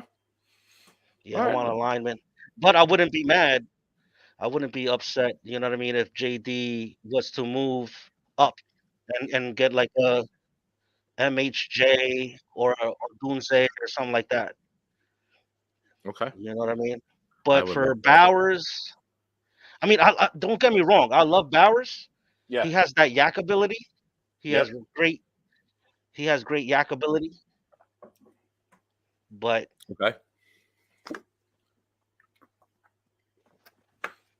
I'm with you. Yeah, but I want a weapon. I think you and I just sound like we're on the same page here. Where I want a weapon. I want another guy that can open up the offense. I want another guy that can scare the defense. I want another guy who can strike fear into the defensive coordinator on the other team, and how are we going to stop this guy? But if we get another guy for the trenches, I'm not mad at it. I'm not going to have like a, oh, damn, like reaction. Just let's make the entire offensive side of the ball. Let's just raise the water level. Let's get better. However Joe Douglas and staff determine that, I'm fine with. Yeah. You want to trade back a little bit and get a 2 or another 3 and make more picks for the offensive side of the ball, I'm fine with that too. You want to trade up and say, we have to get Neighbors. We have to get Odunze. We're not taking a chance. I love that. I love that because it shows that they are going all in. We're not going to hope a 3rd-round receiver works out. We're going to go get a fucking stud. We're going all in. Yeah. And Scott says here, this is my biggest thing from January on, that we had to go into this draft with options. And everyone's like, we're going to need offensive line. I'm like, we got to get 3 guys to start in free agency. How are you going to do that? There's not 3 guys. Well, Joe Douglas did it. Joe Douglas did it. Right. So the fact that Joe Douglas, it's already a win, in my opinion, for the Jets, that we're going into the draft with options because we're not pigeonholed into this guy and the whole league knows we have to take that guy. You know what I mean? Mm-hmm. Yeah. I agree. We can go up, we can go down, we can go wide receiver, we can go tackle, we take a weapon. Yeah, I'm not gonna say the B word because I know everyone's tired of the B word. But awesome, man. You got any other thoughts you want to share? No, other than that, the thing is with me, like I'm happy. I'm happy, like as far as addressing the line. I'm just not content. Yeah, I get that. That's a valid stance to have, and you're not alone. Yes, sir. I think Yeah, I think man. Green Bean the other night, Tuesday night, Monday night maybe, one of the nights Green Bean did a show and did a poll, or even Jeremy did it last night, and 67% still wanted line, 33% wanted weapon. So I think a lot of people have PTJD, right? They got post-traumatic Jets disorder. And they're like, everyone's going to get hurt. We need to have so many guys. Sign McGovern, sign Bakhtiari, draft a tackle. Like, Jets fans are pre-programmed to think we're going to use 13, 14 linemen every year. Right. And I'm willing to stake my name and reputation on it. One of these years, we're not. So hopefully it's this year because I think we got a lot of good talent. And I keep saying it. I'm sure we all feel the same way. I want 1 year with this team healthy. Let it be this year that the health gods look down upon us and say, let's see what these motherfuckers can do. Because I think we can be really, really good. So awesome, man. Thank you for joining. Thank you for supporting the channel. Thanks for watching. Thanks for being a member. Always, baby. Question. I don't know if this got asked yet in the chat. Did you put that on just to come on air, or do you like sit around watching the show like this too? Nah, I actually put it on just for the show. That'd be great. Just walk down the hallway, like check on family. Actually, you guys okay? Actually, my son Gizmo, my son Gizmo, he has 3 of these masks. He's got a white one, a green one, and a black one. Yeah. Oh, that's dope. All with the Legacy logo?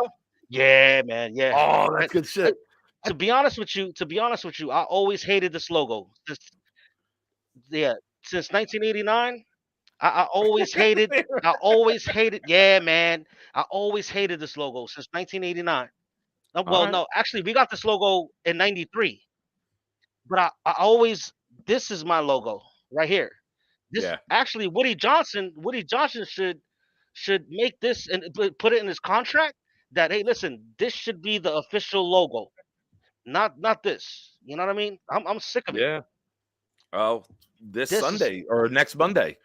Yes, sir. Yeah, the 15th. 4 days for finding out. I think the 15th we find out. Yeah, man. Yes, sir. All right, man. Thank you so much. I got someone else waiting to come in, bro. It was a pleasure meeting you. And Likewise, look forward brother. to your comments in the chat. Stay fly. Be good. Love your show, Go Jets. bro. Awesome. That's cool. I like meeting people that like, like, even though I didn't get to put a face to the name, but like, you see the person. That's pretty cool. Now here's someone. Oh, I see him in the back. All right. I can still see the camera in the back. All right, I got you. I see what you look like without the mask now. This next guy, it's kind of like having Ricky Henderson bat third. This guy is a notorious leadoff hitter. And now all of a sudden today, he must have been busy and shit because he ain't got time to be the first one in. But here he is batting third for the first time. We got Phenom. What's up, bro? Nick, always enjoy talking to you, man. What's up, Mr. Henderson, my leadoff hitter? How are you? You're a funny guy. Look, I enjoy watching the show. I like to hear other people's takes and everything. I don't have to be number one. I just want to be in the mix. And, but getting back to the draft, What you got? JD has options, and we've already talked about that. Will they trade up and try to go get, Marvin Harrison Jr. or Alt? I'm not going to be upset at that. If they stick and pick at 10, I'm not going to be upset at that. If they can go trade down and get a second round draft choice and still get a tackle and a weapon, I'm going to be happy in the draft. If they hit on some points, like what you got? If they get a tackle, because guess what? I know we got this disorder. We all Jet fans got this disorder, but if Tyrone Smith gets hurt and we do not have a quality replacement, and this season goes down the drain, you guys are going to freak out. You guys are going to lose it. Correct. You will. I counter you with this. What if Garrett Wilson goes down? Well, Mike Williams better step up. Mike Williams is not the type of receiver, though. He's not a 1. He's a nice 2. He's a get the ball. He's not a get open quick. He's not to take the wide receiver screen. He's not a do-it-all wide receiver. Right. He is very, very good at what he does. Right. Okay. But I do not want to send out a wide receiver core with Mike Williams as our number 1. I'll give you that. No, you took that. I'm not giving you nothing. But he's very inconsistent. He will have a monster game every now and then. He'll have a monster game. He'll have a 3 touchdown, 170 yards, 6 catches, and then next week 1 catch, 12 yards. Like he's not a consistent week in and week out. But see, we don't know. See, with this team, some of our parts might be better than the whole group is going to be better than just individual parts. So, but I hear what you're saying about Garrett Wilson, and if he goes down, but there's a hole in our team.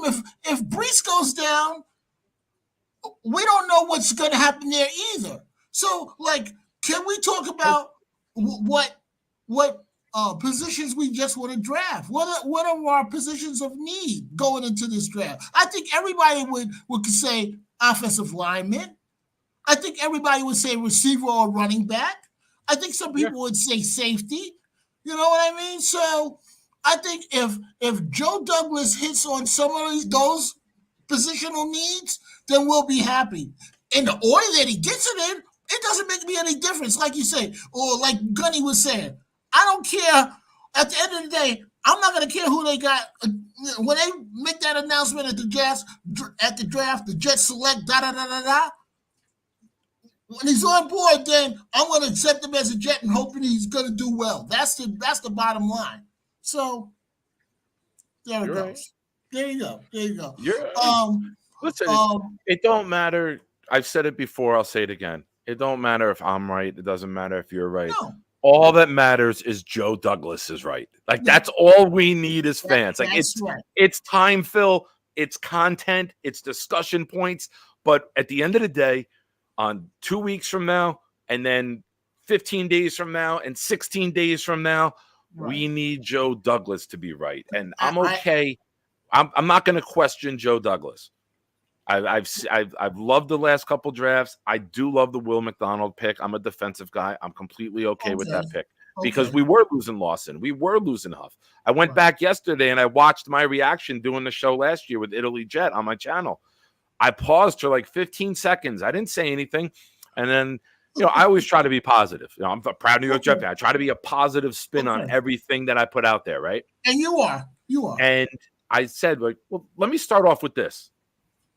I love McDonald's. So that was the first positive I could think of. Like Will McDonald. Okay. I didn't expect it.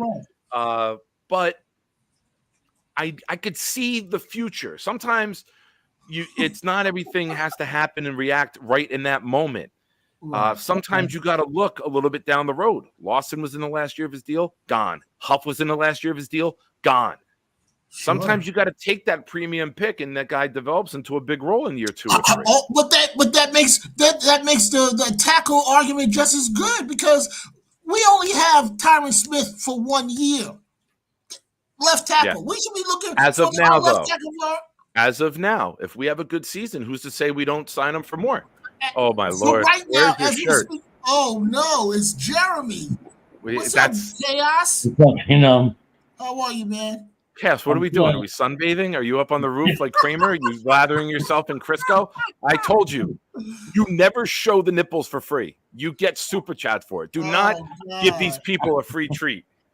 Put your tassels on. Put your tassels on, Jeremy. I'm not showing my nipples. I don't know what he's talking about. Do not stand up. You need super chats in order to show them. You do not. It's a laundry day, okay? It's a laundry day. I like that he's putting on a flag. He's putting on a giant flag. It's a Jets. It's not. No, we meant large. It looks like a fucking pool cover. Okay, it looks like a pool cover on you. It's my Giants and Jets flag that's together. It's like because my wife's a Giants fan. I want to ask the chat and you, Phenom, a question. I know Jets Twitter, Jets YouTube, where everyone always gets divided. Now, does Jeremy's nipples look like Taylor ham or pork roll slices? I'll vote pork rolls. Nah, I can't see him. Put it on the screen, Jeremy. Let me see. You look like never for free. Never for free. You don't show for free. I'll show never you for free. No butt crack. No butt crack. See, it's like a house divided. Giants, Jets, house divided. You look like a New Jersey version of Sylvester Stallone at the end of Rocky IV when he's got the American flag on in the ring. Oh my goodness. Yo, Adrian. I did it, Adrian. All right. Jaden saying salami. All right. Sometimes it's salami. Salami bologna. Wait a minute. Jaden has the profile picture as Denmark Andy with me and you. Oh, that's awesome. That's the greatest thing I've ever seen. That's awesome. Oh my God. Did we just summon them from the land of Denmark? Oh boy. All right. Phenom. Thank you. I got someone else waiting, brother. Thank you so much for Take supporting care. the channel. Good night, guys. What's up, Phenom? Take care, man. Take care. We'll talk soon. How you doing? I'm good. I'm like, we went for a walk and it's like a freak warmish night, and my allergies were going crazy. Walk with no shirt on? And I was sweating into my shirt, so I took my shirt off when I got home. And there are no clean shirts. They're in the dryer. We gotta like unpack it and fold and everything. We're so we're so bad at laundry. And I said, well, I guess I'll just have to go on buck naked. Nice. You ready in the back? Huh? Little puppet, you ready? Yeah. Little puppet. Little puppet, man. A little puppet. Is this a rapper? Well, what are you doing? Are you doing a character? Nah, Holmes. I'm just chilling. Just finished watching American Me. I do it for the homies. American Me, Holmes. He got you in a Latin Kings type of mood. Yeah.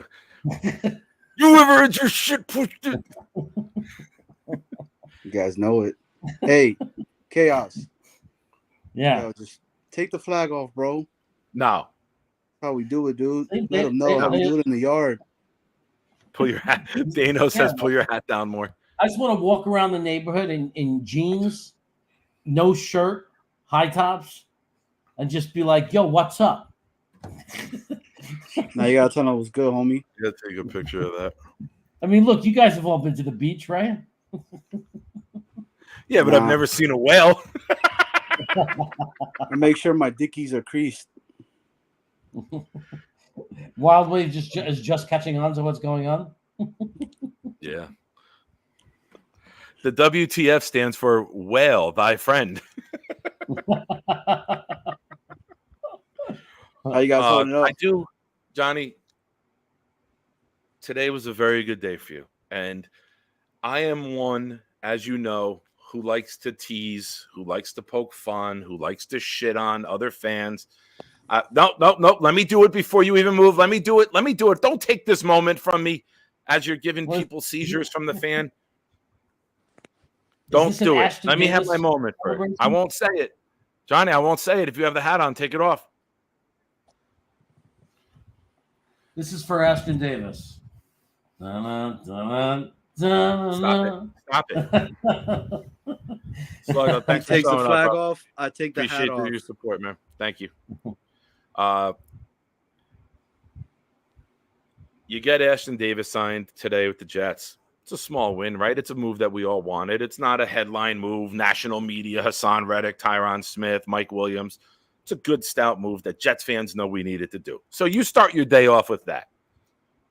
Then your Mets put up like 2 touchdowns and 2 extra two-point conversions and scored 16. So that's a good day for you. Then your Knicks beat the Celtics.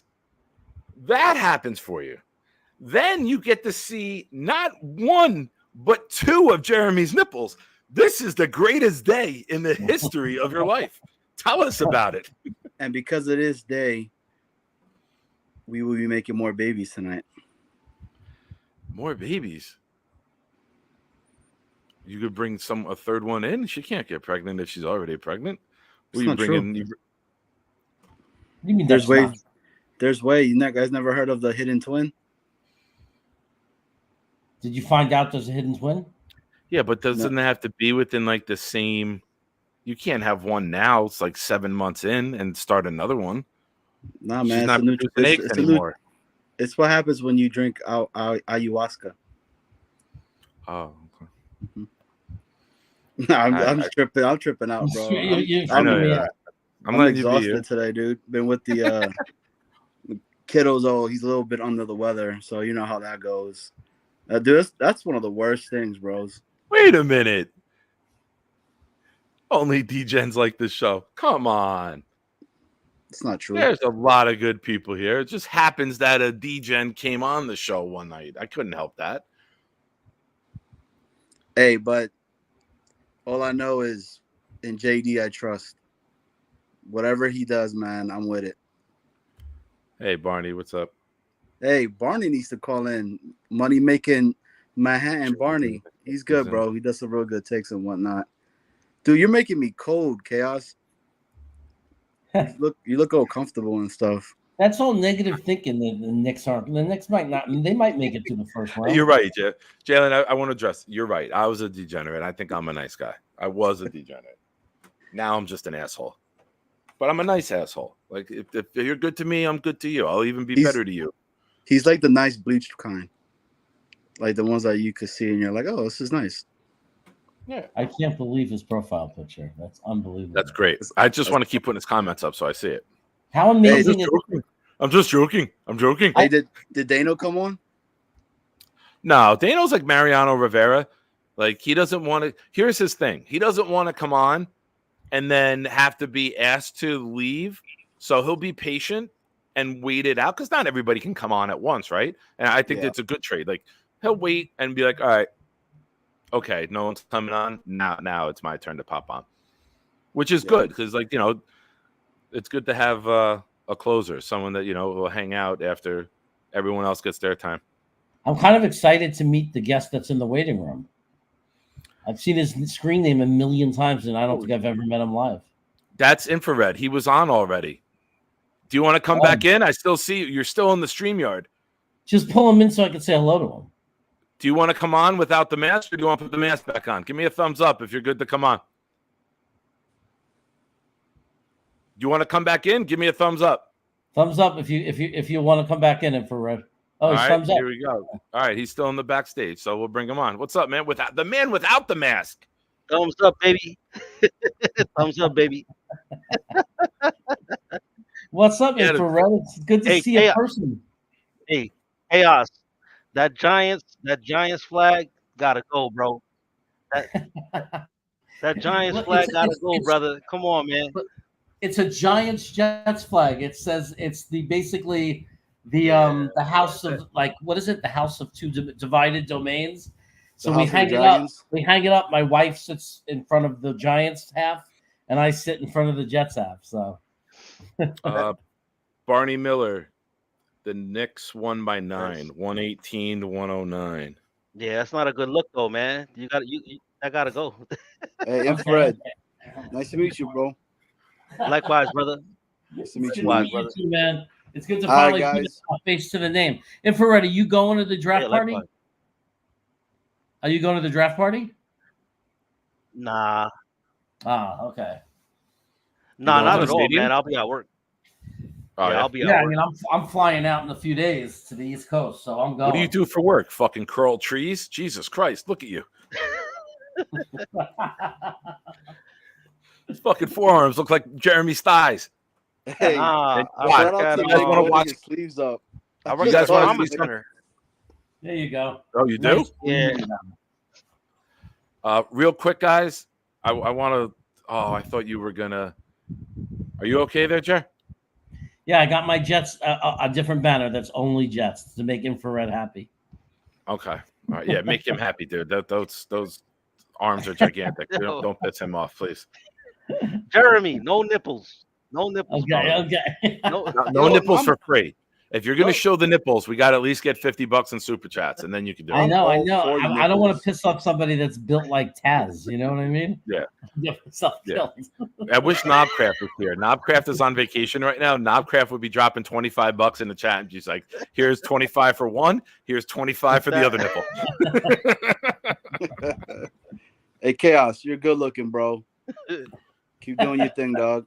Let them know. Can you actually just put the flag over your face? I can do that too if you want. No. I don't want anything else. Please. He'll watch him suffocate himself. Hey, this is like Marilyn Monroe. Yeah, that's good. Yeah, right. Yo, pup, little puppet. Yo. Jeremy, I need you to promise me something right now. Yes, sonny. The first time that Aaron, the first stream that you do with Green Bean, when Aaron Rodgers throws his first touchdown pass as a Jet quarterback, you usually do "That's my boy." Yeah. I need you to just rip the jersey off and grab the nips and be like, "That's my boy," and just fucking go nuts. It'll go viral. It will go viral. You'll have 15,000 subs by the next morning. Oh my God. If I do that, you know that they're going to cut it and put it all over Twitter everywhere. It'll be everywhere, but it'll be worth it, dude. Any publicity. You've drinking hot sauce and burnt your asshole the next day for subs. You can show your nipples for $40 in super chats. If you do that when Aaron Rodgers scores his first touchdown, you just stripped you and you already have underwear on. And just take the shirt off and streak around the room screaming in the underwear, and then go, "That's my boy," and then just jiggle the man jugs. Oh, what if I'll grab my stomach and I'll be like, "That's my boy." You can't stop this. I'll start jiggling my stomach. Man, Chaos looks like my Aunt Agnes. That's right, honey. All right, let's do what Jeremy looks like. Come on, chat, get involved. Jeremy looks like he has plastic over his couch in his living room still. I look like a Star Wars character.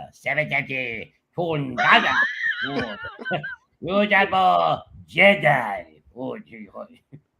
Jeremy looks like Little Green Riding Hood. Jabba the Hutt. Oh my God, bro.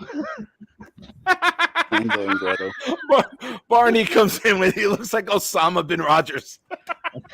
All right, boys, one head out.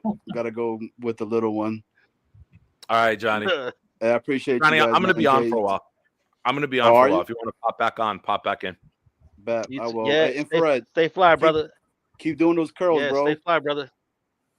Hey, Yeah, he fucking bench Chaos. presses the refrigerator. Hey, Chaos. Yeah. Yeah, man. I'm gonna keep trying. Beach bod time, bro. Beach bod. You got Hey, it. just be happy we signed Ashton Davis, man. It was a good day for Jets fans. Dude, I'm so happy we signed him, man. So, all right, man. Go Mets. Go Mets. Bastard. The Mets had a great game today, man. Infrared, you want to hang out for a bit? Yeah, no, that's cool. That's cool. Yeah, I could do that. All right, I got someone else we're gonna bring in right now. Oh, truffle shuffle shit. Yes. Who is it? Yeah. Let me get through a couple of these comments. Abuela Chaos. It's Jeremy on the gummies. Johnny can't Let's go to bring in Mr. Manhattan in the Shadow Realm. Oh, that's from I was on some show and what's his name? Jake was that was a Jake. I didn't realize I didn't change that. How you guys doing? Jake Osmond put you in the shadow room? Oh man, because if I would just say something like, "Hey, maybe you shouldn't treat Zach," and he was like, "Never." He's just sitting right there. Like I redecorated the shadow realm. I had it all. I was almost as there as much as what's that guy Jets Forever. Yeah, I hope you said hello to Jets Forever for us. Yeah, Jeremy, with that double flag you're wearing, is anybody going to the thing at MetLife, the party? I was gonna do like I was gonna have a draft party meetup there. Oh, but man. I have a thing going on where this company wants to bring me out to Pennsylvania for training, and they want to bust me out there on the 22nd. So I have an industry for my industry. I'm in advertising. There was a party, and everyone's, "How are you gonna go to this party?" I'm like, "I got 2 tickets to the freaking draft party, but my kids at college, my wife doesn't want to go. So if anybody needs an extra ticket, but isn't it they're doing like they did last year, right? It's half Jets, half Giants. Is that the? I believe so. Yeah, that's the same thing. Yeah, that's what they've done the last couple of years. As far as I know, there is field access this year. I know 1 or 2 of the years they had the monster truck stuff, and you couldn't even go down on the field because it was all dirt for the monster trucks coming in that weekend. For real.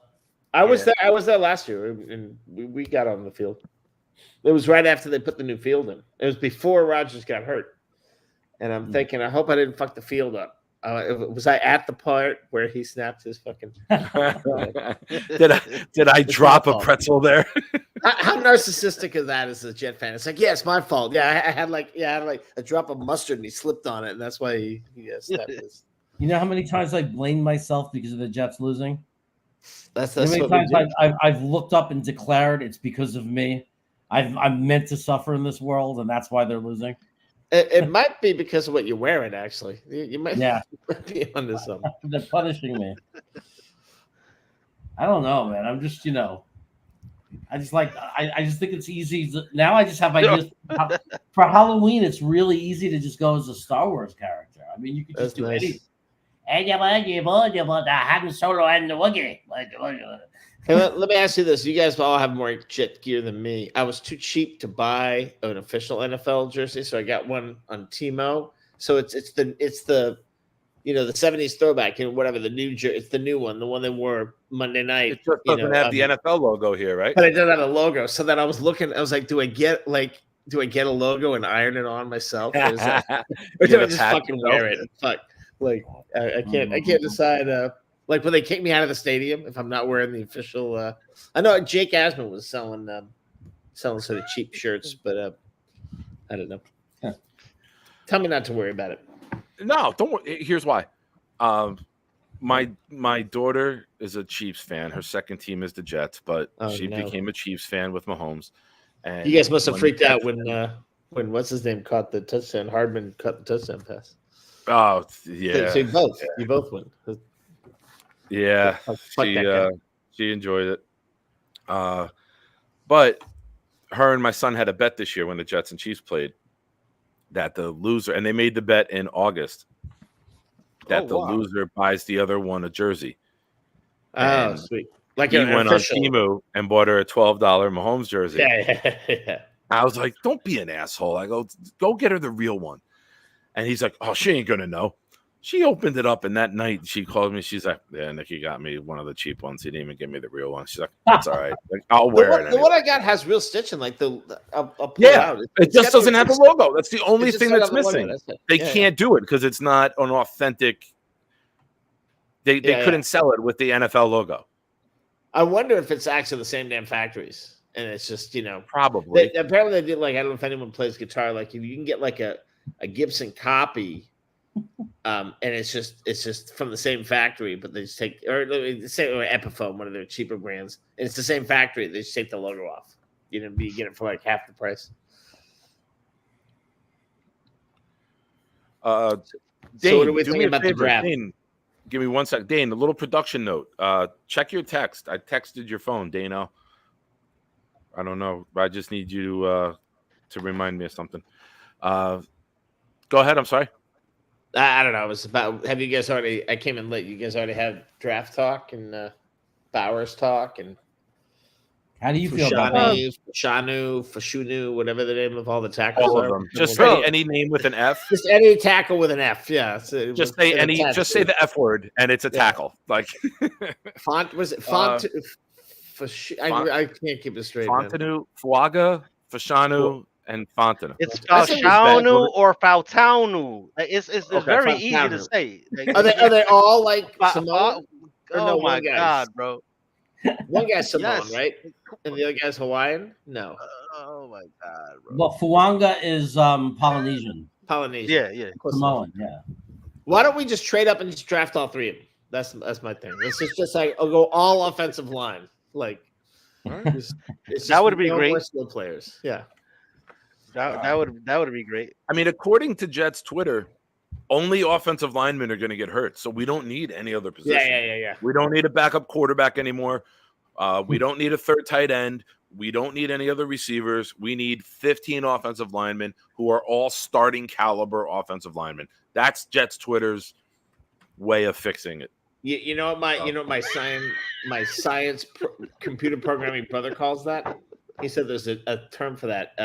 A recency. I love bias. Nick, man. I love Nick. I love Nick.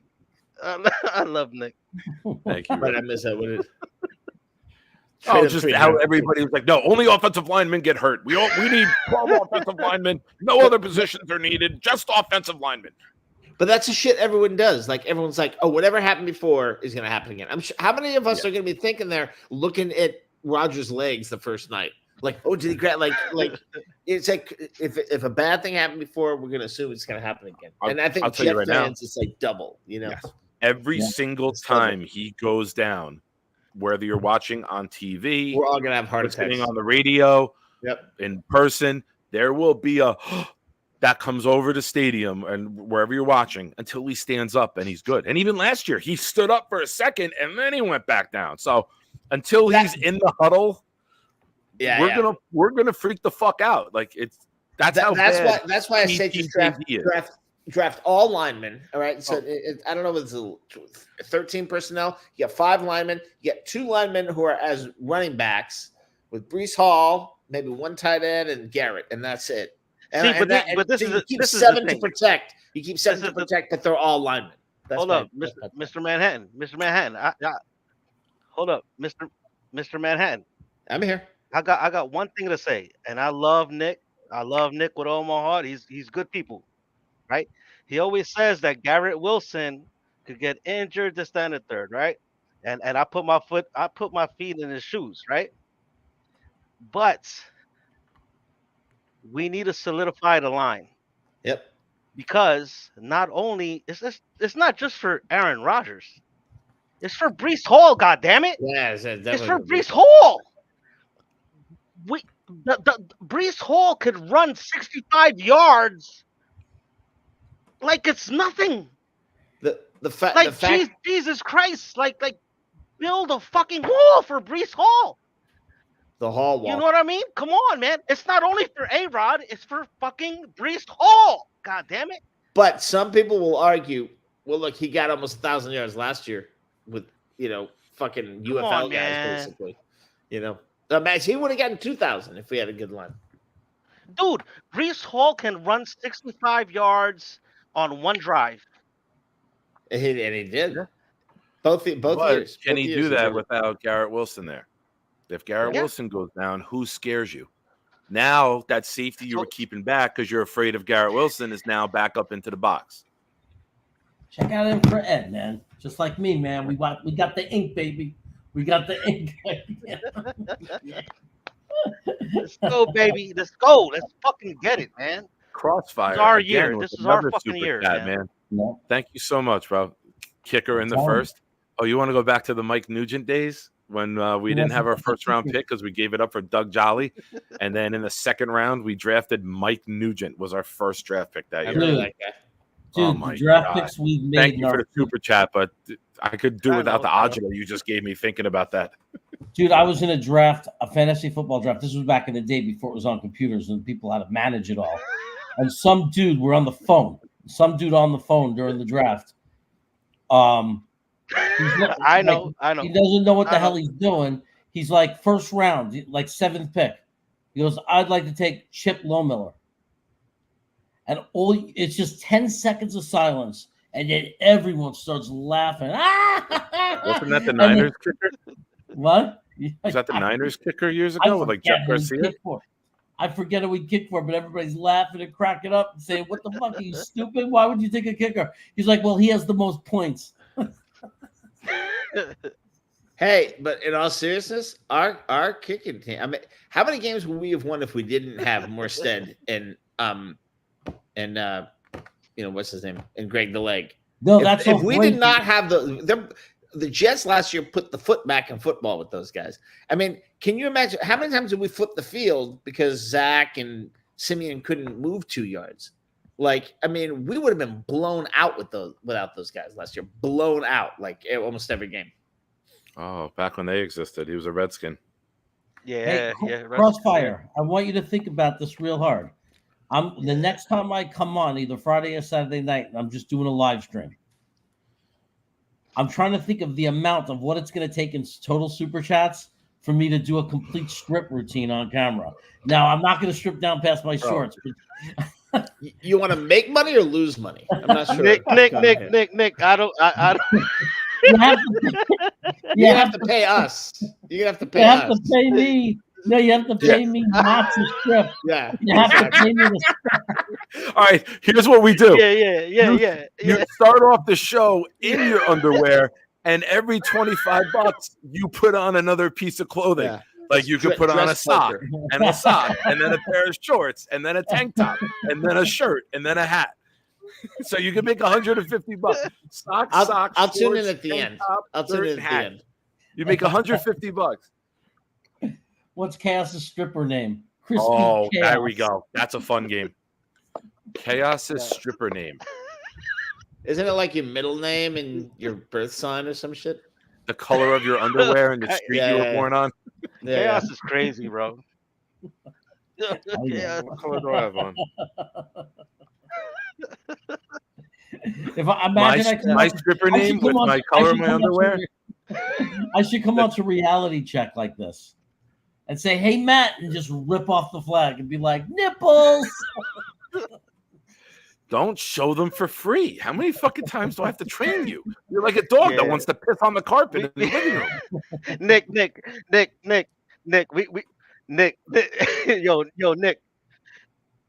Nick, brother Nick, we gotta get Jets Chaos on OnlyFans page. That's it, bro. He'll be his only Get him an fan. OnlyFans. He'll be his only fan. There'll It's be not some only perv fans. out there It's that'll only be- it's only fan. It's only fan singular. It's Give not me, no S. at give me the the end. mic real quick, guys. Ladies and gentlemen, next on the stage, we have Broken Dreams. Broken Dreams is up here. There'll be some perv that's into eggheads. Broken Dreams. Broken Dreams has entered the building. Broken nipples. Broken nipples. Next up, we have Pork Roll Chest. We had this girl that used to love our channel, me and Nick. Loved both our channels, loved our shows.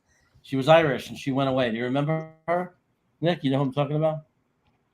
Remember there was a girl who was always in our freaking shows? Not Abby, who's on that the one who Porto's sent show? me the helmet when Nikki won. When Yeah, she won the one who sent the helmet. Yeah, I forgot her name. Stephanie O'Malley. Damn it! Sounds I like forget. a Jet fan. I forget. O'Malley, or I don't know, McGregor. Oh. Okay. I forget. I Irish suck. name. It'll come to me. Like I'll send you a text at like 4 o'clock in the morning one day. I'll wake up in the middle of the night to pee and be like, "Oh, that's what it was." That's how my brain works. Like it's completely. I swear to God, he'll wake up one day and be like, "You're a fucking idiot." And Jenny did Donovan? she stop coming on the show the day you showed the nips? Is that what happened? I think. No, I don't think that's what happened. She just Nick's disappeared, funny, man. man. Maybe she met somebody, got married, and just forgot about the Jets. She'll be back. She'll be back. Infrared. We're going on Infrared. I want to thank you for coming on. I got Yeah, someone no. else I got to bring in. Thank you so much, bro. Oh, bro. Appreciate your support, man. It's nice to see you without the mask. Salute. Be good. Jennifer fly. O'Malley, Adirondack Okay, Fly Shane, Guy. you Jennifer play for O'Malley. life, baby. Stay fly. I'll see you in the Stay chat, bro. fly. Stay Take fly, care. y'all. Later, bro. Jennifer O'Malley. All right. Before my time. Barney, you want to hang out a bit? Yeah, sure. I gotta go in about 10 minutes, but All right. Let's bring on, for the first time coming on my airwaves, Mr. Bonesy. What's up? What's up, fellas? Your first time on my show, right? Is it? I think so, because I was trying to get you on one night. You were on Jake driving and you pulled over, and then I went on after you, and I was trying to get you to come on my show that night, but you couldn't do it at the time. So I think it's is this when Bonesy won that thing? You won what is that? You won the what did you win on Jake's thing? You won some Oh no, that was months ago. That was when I went to Vegas. Right. Just for that was fucking dope. I hear that stadium is amazing. Yeah, it sucked leaving the parking lot. It took probably an hour and a half with just Raiders fans just chanting, and oh my God. Scored What a 12 terrible points and they're talking shit.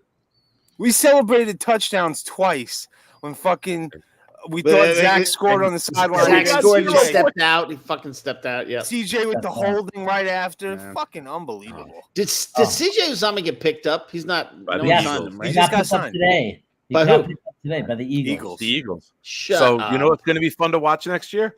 All the tush push TDs that get called back because they're dumb enough to have him on the fucking field at the 1 yard line. Well, they can't do it without what's his name? Yeah, my prediction for the Eagles are they trade up into the teens and they take the kid from Oregon, JPJ, and they're going to go from one Hall of Fame center to the next. That's my call for the Eagles. They're already rumored to be trading up for a lineman. I think they will jump up and take JPJ and not miss a beat at center, and they'll go from one Hall of Fame guy to the next. Kind of like we went from Mawai to Mangold. They'll go from Kelsey to this guy. And he's supposed to be plug and play like Alt. He's supposed to be like the next, like he was an All-American. They say he's a monster. You know, they're saying he's a better prospect than Linderbaum was, and Linderbaum was an Pro Bowler, All-Pro type. I think Philly just jumps and gets another guy to put in the middle there that they could just have for another decade and then be great. Why take the chance, right? Like you address your defensive end. You can get a cornerback later in the draft. Go get another guy to just replace Kelsey where you don't drop off too far at that spot. What's everyone think of the Huff thing? Like, I actually think we ended up with the better. I mean, we got Reddick, so you can't really be as upset because, you know, it's almost like we didn't want to – Bryce didn't want to take a 1 year from us. You know, he wasn't going to give us another prove-it year. So the fact that we got someone proven who, you know, we're probably not going to re-sign Reddick unless maybe if he explodes. But the fact that it's only for a third because there is – 0.0 chance he plays 67% of the snaps, let alone, you know, if he has the 10.5 sacks. But he played over 70% for the Eagles, right? But I know, but that's the not our Jets style. You know our rotation. Yeah, that's not us. It's a different vibe. Yeah, that's not how we roll. Yeah, but here's the thing. A win. right? Because you're getting a more all-around player. You're getting a guy who can be out there for every down. Not that Huff couldn't. It just wasn't his strength. But as good as Reddick is going after the pass, he will play the run too. And I think with Huff, there were teams. With Huff, there were literally teams that ran into quick huddle and fast tempo to stop us from getting him on the off the field. They could run the ball. That's how bad he was against the run.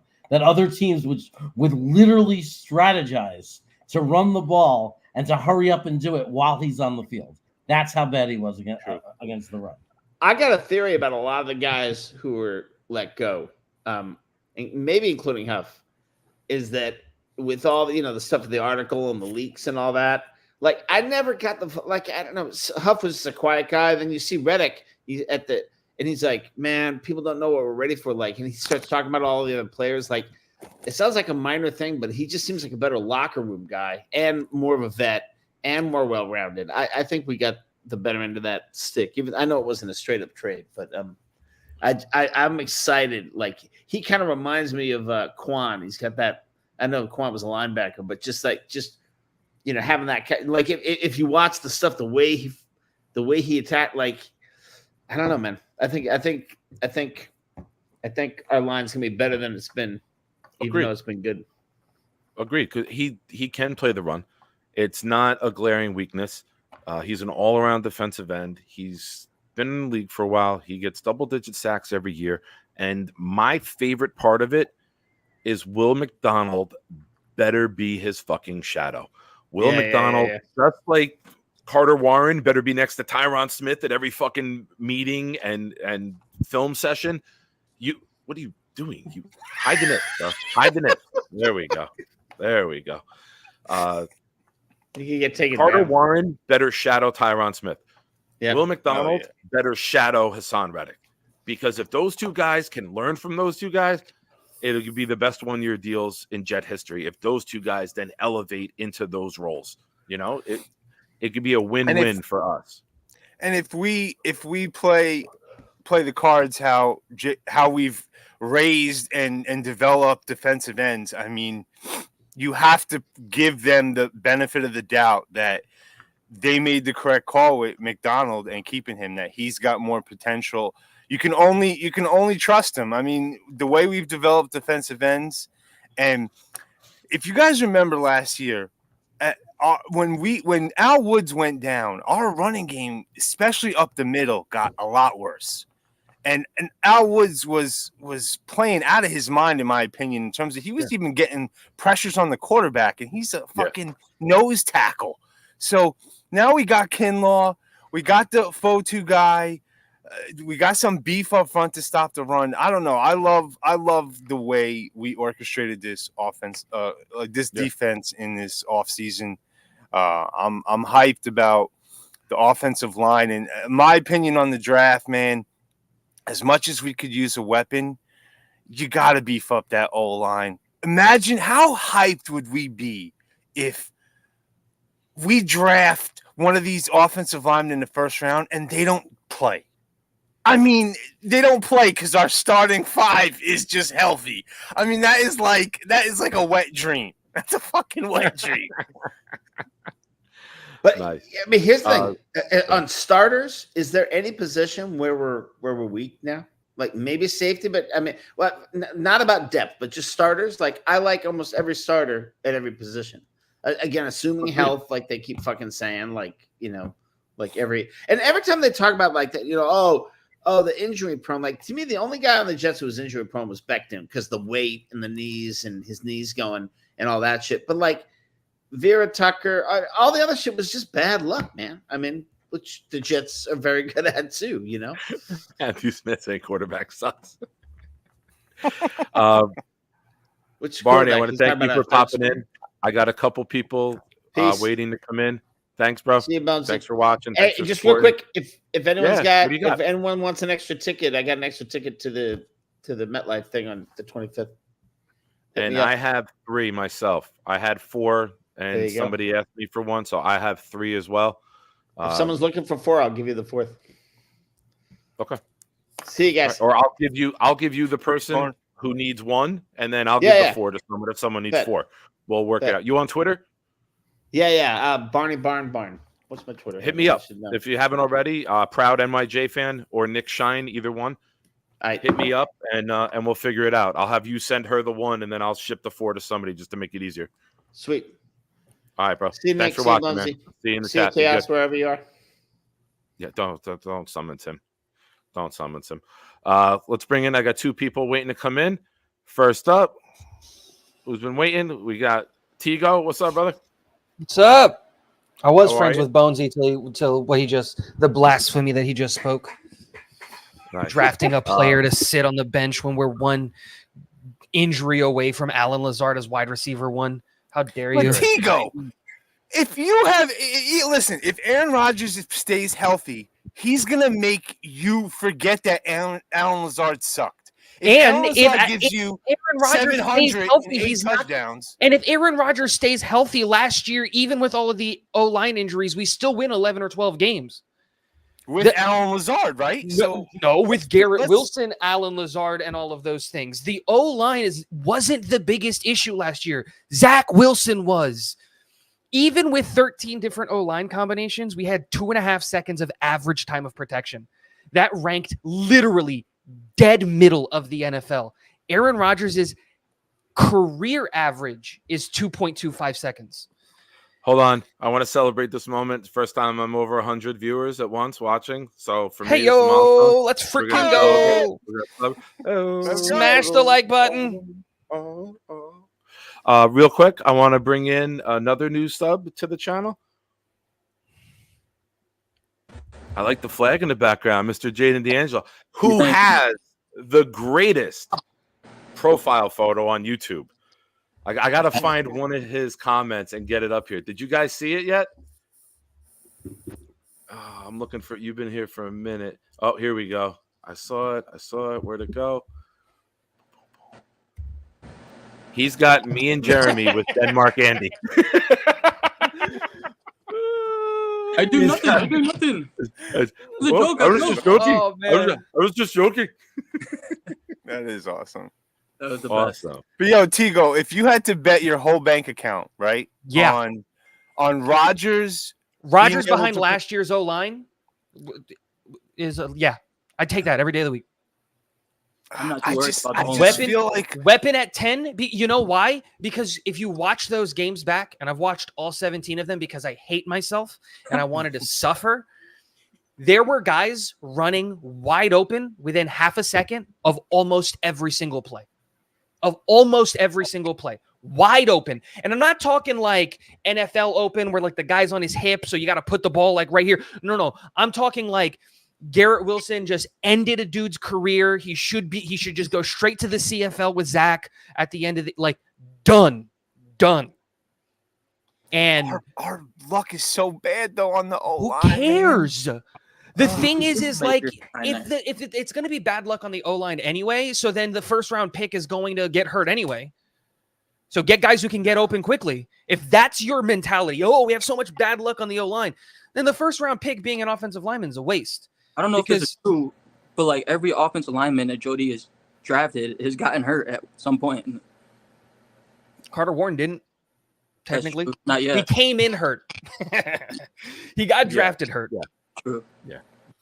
I trust Rodgers to be able to turn Jason Brownlee into a star before I could just worry about Mitchell having to play left tackle because Tyron Smith goes down, and then Morgan Moses' knees flares up, and then you got Carter Warren in there, and that's who's protecting our 40-year-old guy. I just want depth upon depth on the O-line, and Rodgers is going to have Conklin as a weapon. He's going to have Garrett as a weapon. He's going to have Mike Williams as a weapon.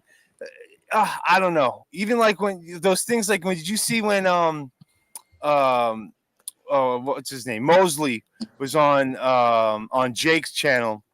He said how last year at the end of the season when Rodgers was playing with the backups, he was making no-name practice guys who hasn't even touched the field look like fucking stars out there. Like, no, yeah, but here's the thing: he's 40. He shouldn't have to do that. Like that's That's why we it. got to be able to run the ball and be healthy. Absolutely, run the ball and get open quickly. Let me add this: Rodgers can do that. We've seen Rodgers do that. But you know why Rodgers gets eliminated from the playoffs every year? Because when you're going against elite defensive teams and elite defensive coordinators, they make Devontae Adams disappear. And Rodgers throws uncharacteristic interceptions. His interception rate goes up in the playoffs. Why? Not because he's choking, because they don't have enough weapons for him to spread the ball around. And when they bracket and take away the number one guy, the other guys aren't good enough to get open, and he doesn't trust them. Now, if you have an Odunze on the outside, a Mike Williams on the outside, Garrett Wilson in the slot, Brees coming out of the backfield, it will be the greatest weapons that Aaron Rodgers has ever stepped on a field with. Who the fuck are you going to stop? And then you can add in Conklin. Who are you going to stop? You're going to rush 2 guys and drop 9? Like, who are you going to stop? You can't. I just think Joe Burrow made the playoffs. Joe Burrow made a Super Bowl with the worst offensive line to get to the Super Bowl I've ever seen in my life. True. And Joe Burrow is not a running quarterback. That's not what he is. He is a pocket passer. That's what he wants to be. Now, he can move, but they made a Super Bowl because Jamar Chase and T. Higgins got open, and if you double covered both of them, Tyler Boyd was wide open. Dude, you're I think Garrett Wilson we're not injury drafting away. a receiver at all, though, Tigo. We're still going to take a receiver. We need it just more might not than be in one. the top 10. I mean, if Odunze's there at 10, then I can understand. But I just feel like you're not saying pass on Odunze. Yeah, I'm not saying completely shut it down, especially because we could easily like Joe Douglas, if you've watched him, he'll trade up when his guy is still on the board. He is not afraid. Of course, yeah. He does that all the time, and he does Hall it is a like perfect money, example of that. right? Brees Hall, he didn't even take no. The Texans would have took Brees Hall. Yep. Patrick Paul is there. I literally love put that in my video. Patrick Paul. Jaden, Texans give me your would have took thoughts. Brees Hall. Guys, let me kind of navigate this a little bit with 4 on the show. Jaden, give me your thoughts on this.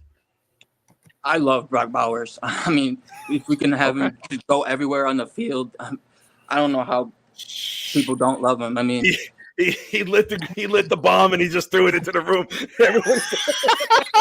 I love it. Sorry to bring I up love it. that topic. Everybody hates Brock Bowers, but I don't know. The dude is a weapon, a complete weapon. I have no issue about. I'm team weapon. If the first 3 wide receivers are gone, I'm Bowers ahead of Brian Thomas. That's me. I want a weapon. So I think we can trade back a little bit. Oh, excuse me, this chair. Sitting this thing for too long. I think you're gonna have. We need the second rounder. You think you got to take? Hold on. Go ahead, Jay. I would love a second rounder. I mean, the more the merrier. I love Patrick Paul or whatever. Patrick Paul, Houston. Yeah. I think if we go weapon, you're going to see Joe Douglas jump into round 2, whether he's got a package of 3 and a 4 or even a 3 and 2 4s. If he comes out with a wide receiver, don't forget, in 2009, the Jets came out with 3 guys in a draft, and that was the year they made the playoffs and they went to the AFC Championship. They came out with Mark Sanchez. They came out with Sean Green in round 3. And then they came out in round 6 with Matt Slauson, who shockingly was a Jet for like 11 years. And that combination helped get them over the top. So where our roster is, I'm looking quality over quantity right now. I don't care about the multiple 4s. If we move up and we get a weapon and a lineman in the first 2 rounds, every fucking Jet fan should be ecstatic because those could be the final 2 pieces that we need to sustain the injuries that might happen throughout the season. Although, Jesus, we pray to you that they don't this year. Or whatever God you guys pray to, go ahead. I'm fine with it. No judgment here. Sweet baby Jesus is the one I prefer. Yeah. Oh, sweet baby Jesus. Sweet baby Jesus. Yo, listen, if Joe Douglas Gunny, I was enjoying the show, but we had to bring up Brock Bowers. I didn't do it. It wasn't me. You can't blame me. It wasn't Tigo. I'll take it. Well, it's a Brock Bowers rule. When friend. you come on the show, someone's got to bring up Brock Bowers. It's like an initiation process to Jets content. So I'm with you, Jay. I like the weapon, Jay. I Bonesy, trust you go Joe ahead, Douglas. reply. I got to use. Yeah, I trust Joe Douglas to make the correct move. If his guy is there, where if his preferred offensive lineman is there, he's going to take him, and then he's going to try to trade back into the first, because we can't forget that this wide receiver class is definitely still deep. We can still get our guy if a guy that Joe Douglas likes at receiver is still there, he'll hop into the first and grab him. So we just got to play the board. That's how I feel. No, yeah, I totally agree. And but my biggest thing always comes back to, it doesn't have to be wide receiver, it doesn't have to be tight end, but your first round pick. How many people loved the Will McDonald pick? I love the player and the potential, but he played 18% of the snaps last year. 18%. Ashton Davis played more snaps on defense than Will McDonald last year. That's insane from your first round pick. And that was a pick that was made in a year where Joe Douglas, I truthfully thought my team's complete. I can think about the future. I can think about next year when we're going to lose Bryce Huff because he's going to play himself out of a contract.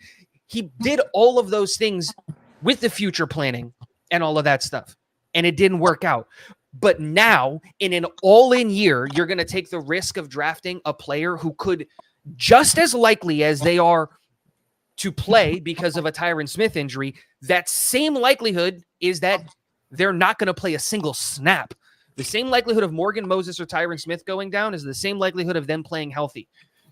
But Tigo, what is the chance that we're going to get to be in the top 10 again and draft our future left tackle for 10 years? Like, in what world does it matter who our future left tackle is if we win in an all-in year?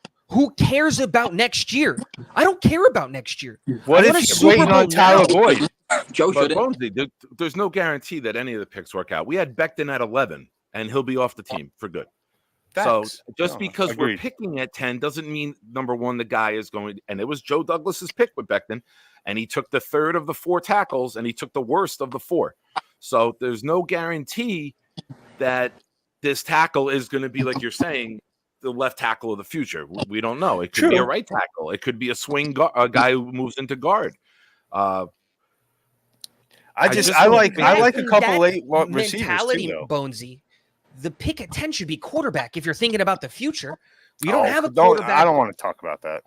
But I don't either. I don't either. But that's the logic that you're implying. Let's not focus My on logic is Tyron year. Smith hasn't been healthy for 6 years straight. Never missed a playoff game. Not once. Ever in his entire career. Tigo have a point. Hasn't played He's played a there full when it season in matters. 8 years. Still hasn't missed a playoff game once. That's when I care about Tyron Smith. I don't care about 5 weeks in the middle of the year and you have to play Carter Warren, because that's fine. Whatever. It's not going to be that impactful, because here's the biggest thing I think people are forgetting. We faced 8-man boxes all year. Nobody respected Zach. Not a single defensive coordinator, not a single person respected Zach Wilson. I dare you to stack 8 people in the box against Aaron Rodgers. I'm begging you to do it, because Garrett's going to go for 2,500 yards. 2,500 yards. If you want to stack the box like you did like against Zach Wilson against the Jets all year, do it. Garrett's going to go. He's going to break every NFL receiving record and touchdown record. We're going to score 50 points a game because you're putting 8 guys in the box. Garrett one-on-one is unstoppable. Rob brings up a good in half a point here. second. If you don't care about next year, then you're bugging. GMs draft for years down the line, not for right now. And I agree with that, Rob, to an extent. Give me 1 sec, Jay, then I'll throw it to you. I agree with that to an certain extent, and here's why. You do have a short window with Rodgers at quarterback.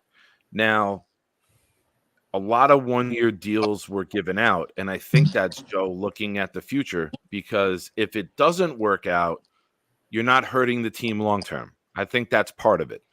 So you got to kind of every move you make, it's like, all right, 1 year deal, but now we're not going to have all these draft picks for future guys. You know what I'm saying? You're going to have a lot of holes to fill after this year if it doesn't work out. And it's going to be a new regime doing it. But I don't think that you could say he's not looking at the future because he hasn't mortgaged the future to bring these guys in. He didn't give Tyron Smith a 7-year deal. You know, he's not giving out 4 or 5 year deals to Simpson and Moses. It's low risk, high reward contracts. Like, I hope Tyron Smith makes $20 million this year. If Tyron Smith makes $20 million this year, we won the fucking Super Bowl, guys. Like, I hope Tyron Smith makes $20 million, doesn't miss a start. We win the Super Bowl, and I will throw a parade for him to go to the bank and cash those goddamn checks. And Like, if we are successful, with these guys like Tyron Smith and everyone stays healthy and shit goes smooth, I guarantee these are the type of guys that would be like, all right, I want to come back. This shit was fun with Rodgers and do it one more time. And they'll probably sign another 1 year deal and do it again. You know? Yeah, let's run it back. And that's something not a lot of people are saying. Like, just because it's a 1 year deal doesn't mean they're on another team next year. It means right now, it's Trent Williams went to the 49ers at 33 years old. He's 38 or 39. He's still there now. Why can't Tyron Smith be rejuvenated like Rodgers and say, hey, this is where I want to be? We go on a deep run this year. We win the Super Bowl. We make it to the AFC Championship. And everyone says, you know what? We're close. We can get better. We're coming back. Let's run it back. Jay, give me your thoughts. Yeah, I mean, I just don't see how you can look past this year when you're on the last year of your contract. I mean, simple as that. It's an all-in year. Last year was kind of an all-in year. This is even more so by all the signings and the trades and whatnot. Like, this draft has got to be all in. Yeah. And if it doesn't work out, right, I'll play devil's advocate for a minute, right? If it doesn't work out and you got to get a new GM and you got to get a new head coach, you're coming to a team with the best cornerback in football. You're coming to a team that has, as of now, 2 Pro Bowl all-pro linebackers. You got JJ going into year 3. You'll have Will going into JJ will be going to year 4. Will be going year 3. Quinnen is signed. You got Garrett Wilson. You got Breece Hall. You got a lot of good pieces to attract a high-level offensive-minded head coach, something that we haven't had in a long time, right? So pieces will be there. No, and if you take a lineman at 10, you could have Vera Tucker, Tittman, John Simpson, and that draft pick going forward. So, and you'd have Rodgers still. So it could be a good situation. Even if we don't make our goals this year, I don't think that it's window closed. I just think maybe a new regime might step in, and who knows? Maybe the offensive-minded coach is what we need after all these years of defensive guys. But, like, what's a failure to you? No, I'm still here. All right, fellas, I got to run. Nick. Thanks, bro. Go, everybody. Love y'all, boys. I'll try to come on here as much as I can when it's late night, but that's why half the time I don't get on because it's late, but sometimes I can make it happen. So I'll still be in the chat. All right, bro. Thanks so much for joining, man. Have a good night. Love you, Bonesy. Love you guys. Somebody asked, what is a failure? That was me. I mean, you got to see how the season plays out. If we're completely healthy and we can't win a playoff game, that's a failure. I don't want to talk about injuries, but if certain guys go down, I think we'll all be able to tell what's a failed season in terms of, is the team operating on all cylinders and they still can't win a playoff game? Then it's tear it down. Everyone gone. Let's say everybody's and like we lose in the playoffs, first round. Is it Salah that's gone? They're gone. I think they're both gone. Okay. I think they're both gone. If we don't win a playoff game and we got our main players together, I think that Woody drops the hammer on everyone and they're all gone. Yeah. I can see it. Even though JD built a roster that's worthy of making the playoffs and all that stuff, I think people are just assuming and anticipating that Woody's going to do something intelligent. And he has yet to show us or prove to us that he's ever going to do something intelligent, like at all. And I think the thing that really proved that to me was I've been listening to like just Woody Johnson's press conferences and then Mara's press conferences, and the stark difference of what an intelligent owner who knows how to communicate versus whatever Woody Johnson is. Like talking about the grass thing, that oh man, that there's little rocks in grass that you have to worry about. What? Right. What? And then when Mara was asked about the grass, an intelligent owner, he said the problem is that we have two teams and sometimes they play back to back and it's hard to maintain grass in northern New Jersey.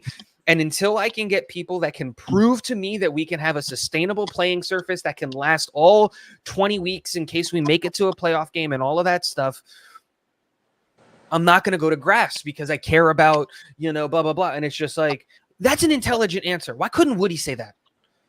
Like, no, what do we need? A guard, maybe another guard, a tackle, a wide receiver. Like, dude, shut up.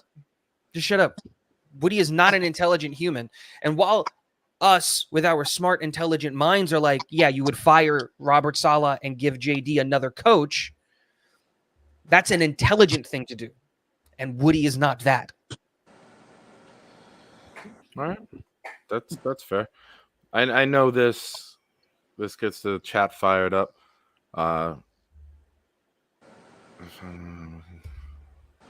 Superfan says, guys, no team in the NFL has 5 O-linemen on rookie contracts. We already have Warren, Tittman, AVT, Mitchell. We ain't wasting one on the tackle again. I could see the logic in that. Like, that's what's going to be so interesting about this pick. How the board falls, who's available, who's not available. It's going to be a very, very interesting draft 2 weeks from tonight. And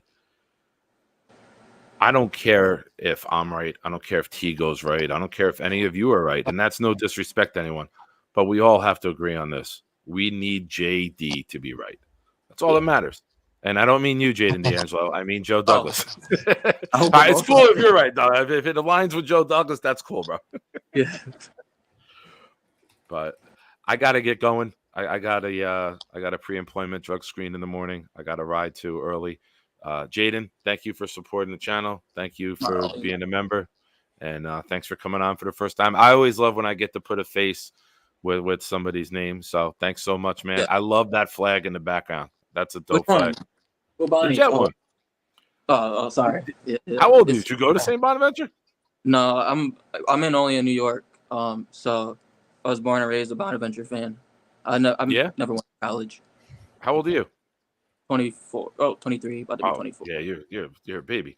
I remember going to see St. Bonaventure play Rutgers back in the 80s when it was the Atlantic 10 Conference. And it was Temple, UMass, St. Bonaventure, Rutgers, before they all went their different routes. No, I saw the flag. No, Bonas is still in the A10. Yeah? Okay. Yeah. But awesome, man. Thank you so much for joining. This is awesome. All right, First time anytime we do the open. Take care. Thank you. You too. Tigo, sir, thank you so much for joining. Always. I had to back you up, man. You were getting ganged up on. I was like, me and Nick we're aligned. We're aligned on one or two things. It's rare. That's why I had to hop on. I was watching. I was enjoying. 2 weeks from tonight, it's like a new season. We have to declare our allegiances on different takes. Yeah, absolutely. But you know what? I the love day Jets after the fans draft. because Our they're new passionate. thing is going to be AVT's 5th-year option. Yeah, that'll be because that'll be the thing. So that'll be the next thing. Unless we both agree again that it should be picked up. But then you just got to disagree for principle. Short-term arguments will be, what do we do day 2? What do we do day 3? Who's Mr. Irrelevant going to be? A Jet finally gets a parade, and it's Mr. Irrelevant. It's not even for a Super Bowl, because if you guys aren't aware, Mr. Irrelevant gets a parade. The last pick of the draft gets like a day in his honor. I don't know if it's in his hometown or somewhere else, but there is. Google it. There are festivities for Mr. Irrelevant. Oh yeah, so it's pretty wild. But yeah, that'll be the big thing. It'll be AVT, and then it'll be any June 1st moves, or who should we go after. But yeah, it'll be fun. It's Jets. Jets fans wake up, and it's every day a new fire gets lit on Jet Twitter just to have it be put out. So, but we'll see. Thank you for joining, bro. We'll talk soon. Yeah, have a good one, man. Later, bro. All right, everyone. I want to thank everybody for watching. This is my first time with my channel having over 100 people watching at once. I got up to 106 between Twitter and YouTube. If you are on Twitter, if you would be so kind as to go over to YouTube, if you haven't already, or click on my bio and go to the YouTube channel and please subscribe. Teaming up with Gunny on New York Jets Situation Report in 2 weeks, we will have a draft hangout. Myself, Dom C, Italy Jet, Morning Brew Sports with Jigga Porto, and one other K, BK Brooklyn. BK, I forget BK's full name. But Gunny has all the information on the stream that he set up already. We're having a giveaway. You can enter your choices of what you think the Jets, Dolphins, Patriots, and Bills will do in round 1. The tiebreakers questions are, will there be a tight end drafted in the top 10? And how many wide receivers will go in round 1? You have to be subscribed to all of the channels to be eligible to win the Elijah Vera Tucker autographed jersey with the certificate of authenticity.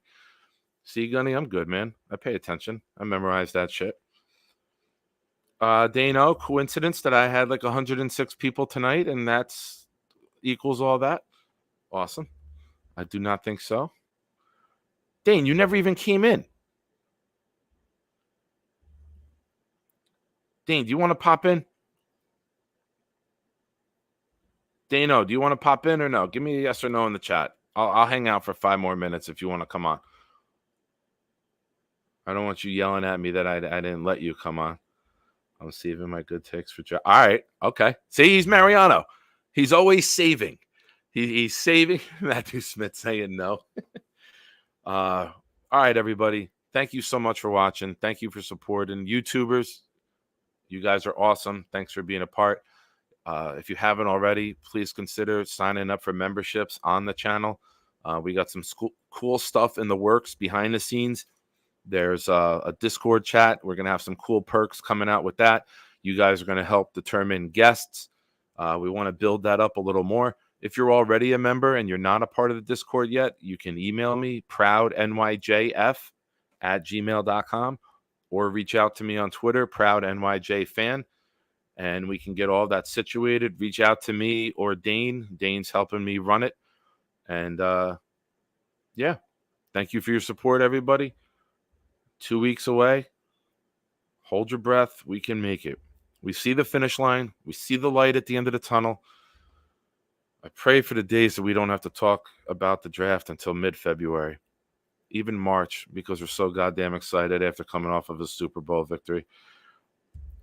Rumor has it his wife just picked him up because he was streaking through the quad. Tigo, that's from a movie you're too young to have ever watched. It's old school. But thank you to everyone. You guys are awesome. I appreciate all of you and look forward to giving you guys more content. As always, be loud, be proud, New York Jets fans. It's old school. The Matthew Smith, of course, you're fucking young. Old school. God damn it. These fucking kids. No respect. There you go. Somebody knows. I'm just waiting for the inevitable super chat to pop in because it always happens. All right. I'm out. Be loud. Be proud, New York Jets fans. Go Jets. Win the goddamn Super Bowl. Unite this fucking fan base for once. And now, welcome to Pride and Chaos. Welcome to the darkest year of our adventures.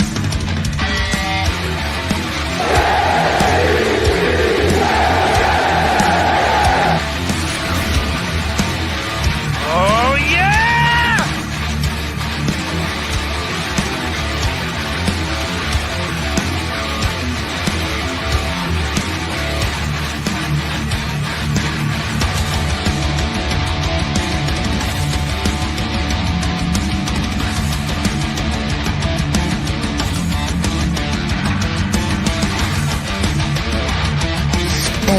Give it up for You son of a bitch. You son of a bitch. Just when I think I'm out, they pull me right back in. Thank you, Mr. Dane, for the super chat. I appreciate you, good sir. Oh, and now Nick jumping on trampolines.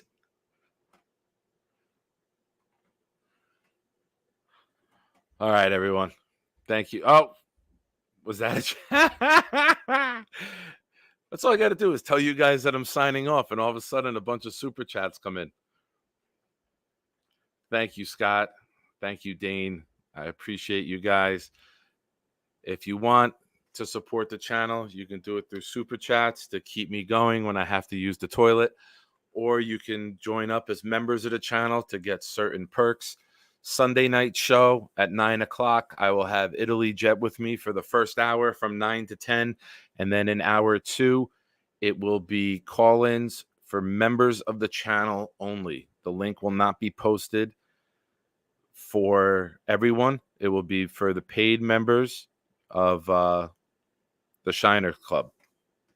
So get your membership in, and then we can rock. Thank you, everyone. Thank you, Crossfire, for all your super chats tonight. Thank you, Dane. Thank you, Scott. I appreciate you guys. Thank you, everyone, for watching. You guys are fucking awesome tonight. Biggest stream yet. That's what she said. God damn, what is this? Not another one. Is there another one? Okay. All right. Good night, everybody. Go Jets. And Jeremy sucks, but naked Jeremy.